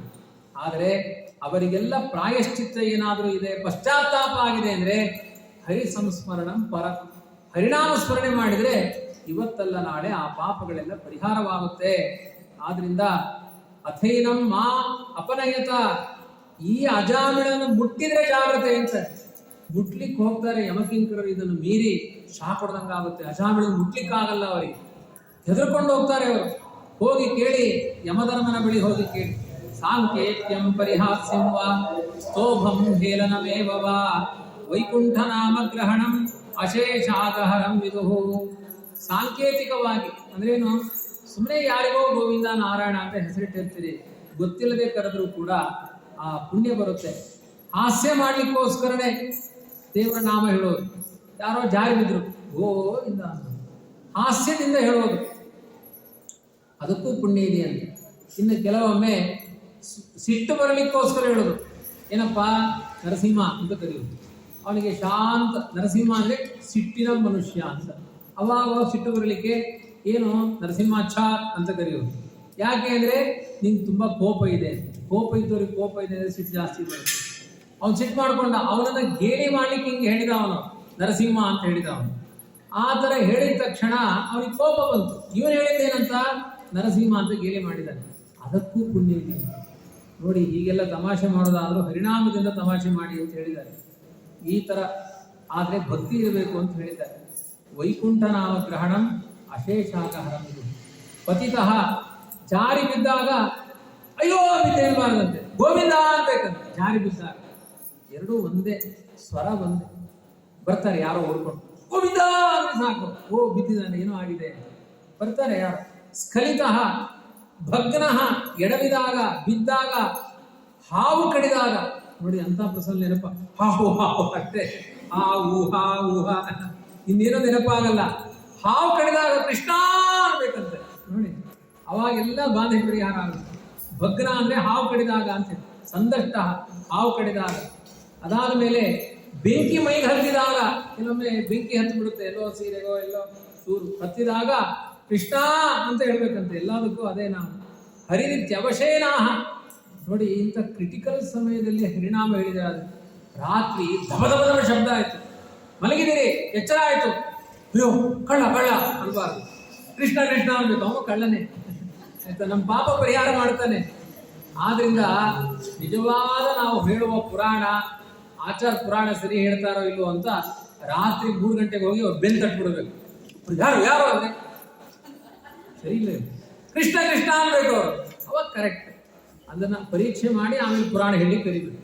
ಆದ್ರಿಂದ ರಾತ್ರಿ ಹೋಗಿ ಯಾವ ಆಚಾರ ಮನೆಗೆ ಹೋಗ್ಬೇಕು ಹೋಗಿ, ಇಲ್ಲೇ ಅಂತೂ ಮಲಗಿರ್ತೀನಿ, ಕಿಟಿಗೆ ಒಂದು ಕಲ್ಲು ಹೊಡೆದ್ಬಿಡಿ, ಕೃಷ್ಣ ಕೃಷ್ಣ ಹರಿನಿತ್ಯೇವ ಅವಶೇನಾಪಿ. ತುಂಬಾ ಕ್ರಿಟಿಕಲ್ ಸಮಸ್ಯೆಗಳಿದ್ದಾಗ ಗಾಡಿಲಿ ಹೋಗ್ತಾ ಇರ್ತೀವಿ, ದೊಡ್ಡ ಹಂಪು ಎತ್ತಿ ದಡಾರ ತಾಕಿತ್ತು, ಅಯ್ಯೋ ಕೆಟ್ಟ ಡ್ರೈವರ್ ಅನ್ಬಾರ್ದು, ಗೋವಿಂದ ಬಿದ್ದಂತೂ ಆಯ್ತು ಗೋವಿಂದ ಅನ್ಬೇಕು, ಗೊತ್ತಿಲ್ಲದೆ ಬರ್ಬೇಕಂತೆ ಸೆಂಟೆನ್ಸ್. ಅವಾಗ ಒಂದು ವೇಳೆ ಹಾಗೆ ಬಂದ್ರೆ ಯಾರು ನಿಮ್ ಬೆನ್ ತಟ್ಟೋದು ಬೇಡ, ನಿಮ್ ಬೆನ್ ನೀವೇ ತಟ್ಕೊಳ್ಳಿ ಅಂತಾರೆ. ತುಂಬಾ ಒಳ್ಳೆಯವರಿದ್ದೀರಿ ನೀವು, ಗೊತ್ತಿಲ್ಲದೆ ಹರಿನಾಮವನ್ನು ಹೇಳಿದ್ರಲ್ಲ, ಹರಿತ್ಯವಶೇನಾಹ ಪುಮಾನಾರ್ಹತಿ ಯಾತನ, ಅವನಿಗೆ ಯಾವ ಯಾತನೆಗಳು ಆಗಲ್ಲ. ಗುರುಣಾಂಚ ಲಘೂನಾಂಚ. ಈಗ ಸಾಮಾನ್ಯ ತುಂಬಾ ದೊಡ್ಡ ಅನ್ಯಾಯಗಳಿಗೆ ಬೇರೆ ಪ್ರಾಯಶ್ಚಿತ್ತ, ಸಣ್ಣ ಅನ್ಯಾಯಗಳಿಗೆ ಸಣ್ಣ ಪ್ರಾಯಶ್ಚಿತ್ತ ಅಂತ ಹೀಗೆಲ್ಲ ನಿಯಮ ಇದೆ. ಆದ್ರೆ ಹರಿನಾಮ ಹಾಗಲ್ಲ. ಗುರುಣಾಂಚ ಲಘೂನಾಂಚ ಗುರುಣಿಚ ಲಘೂನಿಚ ಪ್ರಾಯಶ್ಚಿತ್ತಾನಿ ಪಾಪಾನಾಂ ಜ್ಞಾತ್ವೋಕ್ತಾನಿ ಮನೀಷಿಭಿಃ ನಾಧರ್ಮ ಬೀಜಂ ಹೃದಯಂ ಸದಾ ಪೀಠಾಂಗಿ ಸೇವಯ. ಆದರೆ ಹರಿನಾಮ ದೊಡ್ಡ ಪಾಪಗಳಿರಲಿ, ನಿಕೃಷ್ಟವಾದ ಪಾಪಗಳಿರಲಿ, ಕನಿಷ್ಠವಾದ ಪಾಪಗಳಿರಲಿ, ಅದು ಎಲ್ಲಾ ಪಾಪಗಳನ್ನು ಜ್ಞಾನ ಅಜ್ಞಾನದಿಂದ ಮಾಡಿದ ಪಾಪಗಳನ್ನೆಲ್ಲ ಹತ್ತಿಯ ರಾಶಿಯಲ್ಲಿ ಬಿದ್ದ ಬೆಂಕಿಯಂತೆ ಸುಟ್ಟಾಕಿ ಬಿಡುತ್ತೆ. ಆದ್ರಿಂದ ನಿಮಗೆ ಇನ್ನು ಹೆಚ್ಚು ಪ್ರವಚನ ಮಾಡಿ ನಮಗ್ ಟೈಮ್ ಇಲ್ಲ, ನಮ್ಗಾಗಲೇ 11:15 12:15 ಆಗೋಯ್ತು. ಇನ್ನು ತಡ ಮಾಡಿದ್ರೆ ಎಲ್ಲ ಹೊಡಿತಾರೆ ನಮಗೆ. ನಿಮಗೆ ಹೆಚ್ಚಿನ ವಿವರಣೆ ಬೇಕು ಅಂದ್ರೆ ಆ ಯಮಧರ್ಮನ ಹತ್ರನೇ ಹೋಗಿ ಪಾಠ ಕೇಳಿಸ್ಕೊಳ್ಳಿ. ಈ ಇವನನ್ನು ಮಾತ್ರ ಮುಟ್ಲಿಕ್ಕೆ ಬಿಡಲ್ಲ ಅಂತ ಜೋರು ಮಾಡಿ ಕಳಿಸ್ತಾರೆ. ಏನ್ ಪ್ರಯತ್ನ ಮಾಡಿದ್ರು ಯಮ ಭಟ್ಟರಿಗೆ ಮುಟ್ಲಿಕ್ಕೆ ಆಗಲ್ಲ. ಅವರು ಹೋದ್ಮೇಲೆ ವಿಷ್ಣು ಕಿಂಕರರು ಹೊರಟೋಗ್ತಾರೆ. ಅಜಾಮಿಳ ಅಲ್ಲೇ ಇದ್ದಾನೆ, ಅವನಿಗೆ ಬರೀ ದೃಶ್ಯ ಮಾತ್ರ. ವಿಷ್ಣು ನಾಮದ ಮಹಿಮೆ ಏನು, ನಾರಾಯಣ ಅನ್ನೋ ನಾಮದ ಮಹಿಮೆ ಏನು ಅಂತ ಅರ್ಥ ಆಗುತ್ತೆ. ಆಮೇಲೆ ಅಲ್ಲಿಂದ ನೇರ ಅವನು ಯಾವುದೋ ಪ್ರಯಾಗದಲ್ಲಿರುವ ಒಂದು ಕಾಡಿನಲ್ಲಿ ಅನ್ಯಾಯ ಮಾಡಿ ದರೋಡೆಕೋರನಾಗಿದ್ದ. ಅಲ್ಲಿಂದ ಹರಿದ್ವಾರ ಕ್ಷೇತ್ರಕ್ಕೆ ಹೋದನಂತೆ. ಅಲ್ಲಿಗೆ ಹೋಗಿ ತ್ರಿವಿಕ್ರಮ ದೇವಾಲಯದಲ್ಲಿ ನಿರಂತರ ಧ್ಯಾನ ಮಾಡಿ ಮತ್ತು ಕಾಶಿ ಕ್ಷೇತ್ರಕ್ಕೆ ಬಂದಂತೆ. ಪ್ರಯಾಗದಿಂದ ಮೊದಲು ಕಾಶಿಗೆ ಬಂದ ಅಂತಾರೆ ವಿಜಯದುರ್ಗ ತೀರ್ಥರು. ಅಜಾಮಿಳ ಕಾಶಿಯಲ್ಲಿ ಒಂದು 8-10 ವರ್ಷ ಜಪ ಮಾಡಿದ, ಹರಿದ್ವಾರದಲ್ಲಿ ಜಪ ಮಾಡಿದ, ಗಂಗೆಯಲ್ಲಿ ದೇಹ ತ್ಯಾಗ ಮಾಡಿದ. ಅನಂತ ಅಪರಾಧ ಮಾಡಿದ್ರು ದೇಹ ಗಂಗೆಯಲ್ಲಿ ಬಿದ್ದಿದೆ ಅಂದ್ರೆ ಒಂದು ಪುಣ್ಯಚೇತನ ಅಂತ ಹೇಳಿದ್ದಾರೆ. ಗಂಗೆಯಲ್ಲಿ ನಮ್ಮ ದೇಹ ಬೀಳ್ಬೇಕಂತ ಈಗಲೇ ನೆತ್ತಾಕ್ಬೇಡಿ, ಹೇಳಿರಿ ಮಕ್ಕಳಿಗಷ್ಟೇ. ಅದರ ಅಸ್ಥಿಯನ್ನಾದ್ರೂ ಇವಾಗಲೇ ಹೇಳಬೇಡಿ, ಮತ್ತೆ ಅವ್ರು ಗಾಬರಿ ಆಗ್ತಾರೆ. ಅದರ ಭಾವ ಇರಲಿ ಅಂತ ಹೇಳಿದ್ದಾರೆ. ಎಲ್ಲಿಯ ತನಕ ಗಂಗೆಯಲ್ಲಿ ನಮ್ಮ ದೇಹದ ಅಸ್ಥಿಗಳಿರುತ್ತೋ, ಎಲ್ಲಿಯ ತನಕ ನಮ್ಮ ದೇಹದಲ್ಲಿ ಗಂಗೆಯ ಅಸ್ಥಿಗಳಿರುತ್ತೋ ಅಲ್ಲಿಯ ತನಕ ಅವನಿಗೆ ಒಂದೊಂದು ಕ್ಷಣಕಾಲಕ್ಕೆ ಸ್ವರ್ಗದಲ್ಲಿ ಮಹತ್ವ ಅಂತ. ಹಾಗಾಗಿ ಸುಮ್ಮನೆ ಹೋಗಿ ಗಂಗೆಗೆ ಹಾರಿಬಿಡಬಾರ್ದು. ಅವರು ಮೃತರಾದಾಗ ಅವರ ದೇಹದ ಅಸ್ಥಿಗಳನ್ನು ಗಂಗೆಯಲ್ಲಿ ವಿಸರ್ಜನೆ ಮಾಡಿದರೆ ಅಷ್ಟು ಮಹತ್ವ ಇದೆ ಅಂತ ಹೇಳಿದ್ದಾರೆ. ಕೊನೆಗೆ ತನ್ನ ದೇಹವನ್ನು ಗಂಗೆಯಲ್ಲಿ ತ್ಯಾಗ ಮಾಡಿದ ಅಂತ ಇದೆ. ಅದಾದ್ಮೇಲೆ ಮತ್ತೆ ಪುನರ್ಜನ್ಮದಲ್ಲಿ ಒಳ್ಳೆಯ ಸಾಧಕನಾಗಿ ಅವನಿಗೆ ಅಷ್ಟು ಪ್ರಾರಬ್ಧ ಇರ್ತದೆ. 400 ಜನ್ಮ ಹರಿಭಕ್ತ, ಒಂದೇ ಒಂದು ತಪ್ಪು ಮಾಡಿಲ್ಲ ಅಂತ. ಯಾವುದೋ ಒಂದು ಸಣ್ಣ ಒಂದು ಲಂಸಂ ಅನುಭವಿಸಬೇಕಾಗಿತ್ತು ಅವನು, ಅದನ್ನು ಈ ತರ ಅನುಭವಿಸಿದ. ಮತ್ತೆ ಒಳ್ಳೆ ಸಚೇತನ ಆದ. ಆದ್ರಿಂದ ಕೆಟ್ಟ ಕೆಲಸ ಮಾಡಿ ನಾರಾಯಣ ಅಂತಾರೆ, ಕೆಟ್ಟ ಕೆಲಸ ಮಾಡ್ತಾರೆ ಅಂದ್ರೆ ಏನೋ ಒಂದು ಒಳ್ಳೆ ಚೇತನ ಆಗಿರ್ತಾರೆ, ನಾವು ನಿರ್ಣಯ ಮಾಡ್ಲಿಕ್ಕೆ ಆಗಲ್ಲ. ಅವನು ಕೊನೆಗೆ ಮೋಕ್ಷಕ್ಕೆ ಹೋದ. ಆ ಯಮಕಿಂಕರೆಲ್ಲ ಇಲ್ಲಿಗೆ ಕತೆ ಮುಗಿಯಲ್ಲ.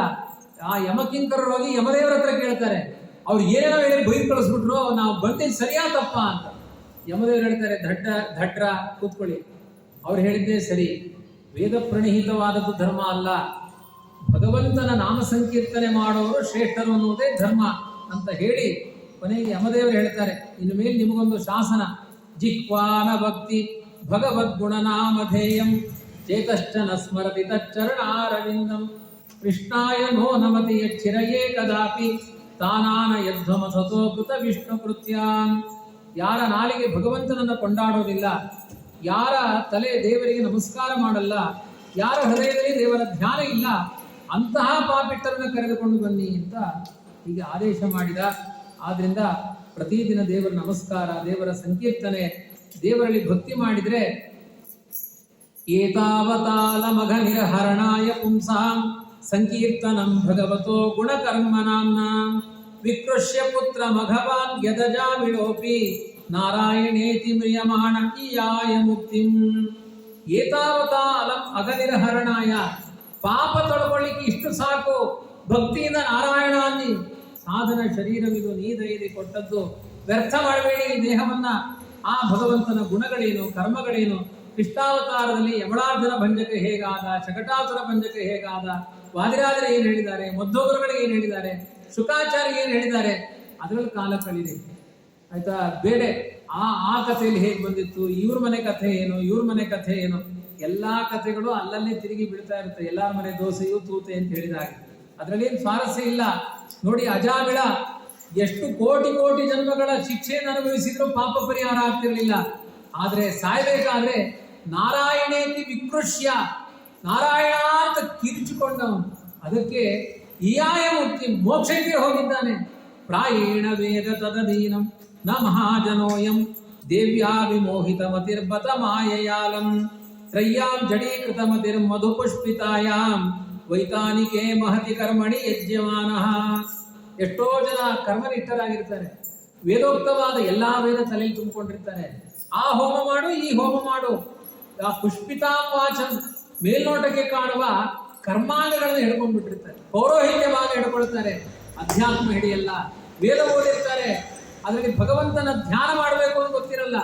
ಕೇವಲ ಉದರಂಬರಣಕ್ಕೋಸ್ಕರ ಪೌರೋಹಿತ್ಯ ಮಾಡಿಕೊಂಡು ವೇದ ಮಂತ್ರಗಳನ್ನೆಲ್ಲ ಉಪಯೋಗ ಮಾಡಿಕೊಳ್ತಾರಲ್ವಾ, ಅವರೆಲ್ಲ ಒಳ್ಳೆಯ ಆಪೂಸು ಹಣ್ಣು, ಮಾವಿನ ಹಣ್ಣು, ಅದನ್ನು ತಿನ್ನಬೇಕು. ಅದಕ್ಕಿಂತ ಮೊದಲು ಹೂ ಚೆನ್ನಾಗಿ ಕಾಣುತ್ತೆ ಅಂತ ಹೂವನ್ನು ತೆಗೆದು ತಿಂದ ಪಾಪಿಗಳವರು. ಅವರು ಹಣ್ಣನ್ನು ತಿನ್ನುವಂತಹ ಭಾಗ್ಯದಿಂದ ವಂಚಿತರಾಗಿದ್ದಾರೆ. ಹಣ್ಣು ಯಾವುದು ಅಂದ್ರೆ ಭಗವಂತನ ನಾಮ ಸಂಕೀರ್ತನೆ.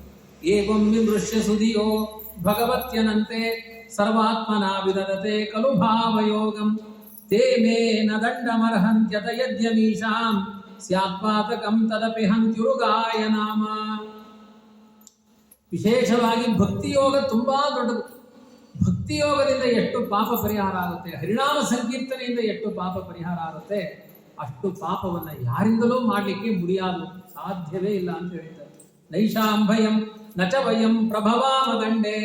ಕೊನೆಗೆ ಹೇಳ್ತಾರೆ, ನೀವು ಹೆದರಬೇಡಿ, ನಾನು ಹೆದರಲ್ಲ, ಯಮದೇವರ ದಂಡಕ್ಕೆ ಹರಿನಾಮ ಕೀರ್ತನೆ ಮಾಡುವ ಯಾರಿಗೂ ಭಯ ಇಲ್ಲ ಅಂತ. ನಮಗೆ ನಿಮಗೆ ಇಬ್ಬರಿಗೂ ಇಲ್ಲ, ನನಗೂ ಇಲ್ಲ, ನಿಮಗೂ ಇಲ್ಲ. ಹರಿನಾಮ ಸಂಕೀರ್ತನೆ ಮಾಡಿದವರಿಗೆ ಭಯ ಇಲ್ಲ.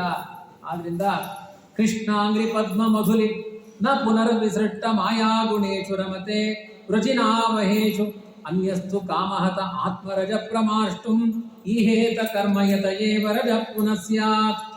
ಯಾರು ಕೃಷ್ಣನ ಪಾದ ಕಮಲಗಳಲ್ಲಿ ದುಂಬಿಯಂತೆ ಆಸಕ್ತನಾಗಿದ್ದಾನೆ, ಇನ್ನ ಪಾಪಕರವಾದ ಕರ್ಮಗಳಿಂದ ಅವನು ವಿಷಯ ಪದಾರ್ಥಗಳಲ್ಲಿ ತಿರುಗಿದ್ದಾನೆ ಅಂದರೆ ನಿರಾಸಕ್ತನಾಗಿದ್ದಾನೆ, ವಿಷಯ ಕಾಮನೆಗಳಿಗೆ ಬಲಿಯಾಗದೆ ಪರಮಾತ್ಮನಲ್ಲೇ ವಿಶೇಷವಾದ ಆಸಕ್ತನಾಗಿ ಅವನು ಇದ್ದವನಿಗೆ ಯಾವ ಕರ್ಮಗಳು ಅಂಟೋದಿಲ್ಲ. ವಿಷಯ ಕಾಮನೆಗಳಿಗೆ ಆಸಕ್ತರಾಗಿ 1000 ಪ್ರಾಯಶ್ಚಿತ್ತಗಳನ್ನು ಮಾಡಿದರೂ ಆ ಕರ್ಮಗಳು ನಮ್ಮನ್ನು ಬಾಧಿಸಿ ಬಿಡುತ್ತೆ. ಈ ರೀತಿಯಾಗಿ ಶೃಣ್ವತೋ ಗೃಣತೋ ವೀರ್ಯಾಣ್ ಉದ್ಧಾಮಾನಿ ಹರೇರ್ಮುಹು. ದೇವರ ಮಹಿಮೆಗಳು ಒಂದಲ್ಲ ಎರಡಲ್ಲ. ಅವನ ಮಹಿಮೆ ಏನು, ಅವನ ನಾಮದ ಬಲ ಏನು. ಒಬ್ಬ ತಮಿಳುನಾಡಿನಲ್ಲೇ ಇದು ದೇಶಿಕಾಚಾರ್ಯರು ಅಂತ ಅವ್ರು ಹೇಳ್ತಾರೆ, ಸಮಗ್ರ 7 ಸಮುದ್ರಗಳ ನೀರನ್ನ ಶಾಯಿ ಇಂಕು ಮಾಡಿಕೊಂಡು ಭೂಮಂಡಲವನ್ನೇ ಲೇಖನಿಯನ್ನಾಗಿ ಮಾಡಿಕೊಂಡು ಆಕಾಶವನ್ನೇ ಪೇಪರ್ ಮಾಡಿಕೊಂಡು ರಾಮನ ಪಾದದ ಮಹಿಮೆಯನ್ನು ವರ್ಣನೆ ಮಾಡ್ತೀನಿ ಅಂದ್ರು ವರ್ಣನೆ ಮಾಡಿ ಮುಗಿಸ್ಲಿಕ್ಕಾಗಲ್ಲ ಅಂತಾರೆ ಒಬ್ಬರು ದೇಶಿಕಾಚಾರ್ಯ. ಅಂಥ ದೊಡ್ಡ ಭಗವಂತನ ನಾಮದ ಮಹಿಮೆಗಳು ಮಹಾ ನರಕಗಳನ್ನು ತಪ್ಪಿಸುವಂತಹ ಶಕ್ತಿ ಇದಕ್ಕಿದೆ. ಇತಿಹಾಸ ಮಿಮಂ ಗುಹ್ಯಂ ಭಗವಾನ್ ಕುಂಭ ಸಂಭವ ಕಥಯಾಮಾಸ ಮಲೆಯೇ ಆಸೀನೋ ಹರಿಮರ್ಚಯನ್. ತುಂಬಾ ಗೋಪ್ಯವಾದ ಇತಿಹಾಸ ಇದು. ಹರಿನಾಮಕ್ಕಿಷ್ಟು ಪಾಪಗಳ ಪರಿಹಾರ ಆಗುತ್ತೆ ಎನ್ನುವುದು ಮಲೆಯ ಪರ್ವತದಲ್ಲಿ ಅಗಸ್ತ್ಯ ಮುನಿಗಳು ಭಗವಂತನನ್ನ ಆರಾಧನೆ ಮಾಡ್ತಾ ಇದ್ರು. ಅವಾಗ ನನ್ನನ್ನು ಕರೆದು ಗುಟ್ಟಾಗಿ ಇದು ಗೋಪ್ಯಪ್ಪ, ಯಾರಿಗೂ ಹೇಳಲಿಕ್ಕೆ ಹೋಗ್ಬೇಡ, ಯೋಗ್ಯತೆ ಇದ್ದವರಿಗೆ ಹೇಳುವಂತ ಶುಕಾಚಾರ್ಯರಿಗೆ ಅಗಸ್ತ್ಯ ಮುನಿಗಳು ಮಲಯ ಪರ್ವತದಲ್ಲಿ ಏಕಾಂತದಲ್ಲಿ ಉಪದೇಶ ಮಾಡಿದ ದಿವ್ಯವಾದ ಹರಿನಾಮ ಗೀತೆ ಇದು ಅಂತ ಯಾರು ಇದನ್ನು ಕೇಳ್ತಾರೆ, ಶುಣ್ಣತೋ ಗುಣತೋ ವೀರ್ಯಾಣಿ ಉದ್ಧಮಾನಿ ಹರಿಯನ್ನು, ಭಗವಂತನ ಮಹಿಮೆಗಳನ್ನು ಮತ್ತೆ ಮತ್ತೆ ಯಾರು ಕೇಳ್ತಾರೆ ಅವರ ಅಂತಃಕರಣ ನಿರ್ಮಲವಾಗುತ್ತದೆ. ಹರಿನಾಮದಿಂದ, ಹರಿಕಥೆಯನ್ನು ಕೇಳೋದ್ರಿಂದ, ಭಾಗವತದ ಕಥೆ ಕೇಳೋದ್ರಿಂದ ನಮ್ಮ ಮನಸ್ಸು ನಿರ್ಮಲವಾಗುತ್ತೆ. ಇಂತಹ ನೈರ್ಮಲ್ಯವನ್ನ ನೀವು 1000 ವ್ರತಗಳನ್ನು ಮಾಡಿದರೂ ಕೂಡ ಭಾಗವತದ ಕಥೆಯಿಂದ ಅಂತಃಕರಣ ಶುದ್ಧಿ ಆಗುವಷ್ಟು ಯಾವ ಕಥೆಗಳಿಂದಲೂ ಆಗಲ್ಲ ಅಂತ ಹೇಳಿದ್ದಾರೆ. ಇವತ್ತು 6ನೇ ಸ್ಕಂದ ಹೇಳಿ 7ನೇ ಸ್ಕಂದಲ್ಲಿ ನರಸಿಂಹಾವತಾರದ ಕಥೆ ಆಗಬೇಕಾಗಿತ್ತು. ನರಸಿಂಹ ಮಧ್ಯಾಹ್ನದಲ್ಲಿ ಅವತಾರ ಮಾಡಿದ, ಸಾಯಂಕಾಲ ಹಿರಣ್ಯಕಶಿಪುವನ್ನು ಸಂಹಾರ ಮಾಡಿದ. ಹಾಗಾಗಿ ಇವತ್ತು ಸಂಜೆನೆ ಬರ್ತಾನೆ ನರಸಿಂಹ. ಈಗ ಉದರ ಪೂಜೆ ಮಾಡಬೇಕಲ್ಲ, ಈಗ ವಾಸುದೇವ, ಈಗ ಅನ್ನದೊಳು ವಾಸುದೇವ ಅಂತ ಈಗ ವಾಸುದೇವ ರೂಪ ಬಂದಿದೆ. 1 ಗಂಟೆ ಮೇಲೆ ಪ್ರವಚನ ಮಾಡಬಾರದು ಅಂತ ಭಾಗವತದಲ್ಲೇ ಹೇಳಿದ್ದಾರೆ. ಅದು ಅನ್ನ ಹಾಕುವ ಸಮಯ. ಹರಯೇ ನಮಃ, ಶ್ರೀ ಕೃಷ್ಣಾರ್ಪಣ. ಒಂದು ಸಂಕೀರ್ತನೆ ಮಾಡಿ ಮಕ್ಕಳ, ಒಂದು ಹಾಡು ಹೇಳಿ. ಹೇಳಿ ಅಂದ ತಕ್ಷಣ ಶುರು ಮಾಡಬೇಕು. ನೋಡಿದ್ರ, ಅಲ್ಲೂ ಊಟನೇ.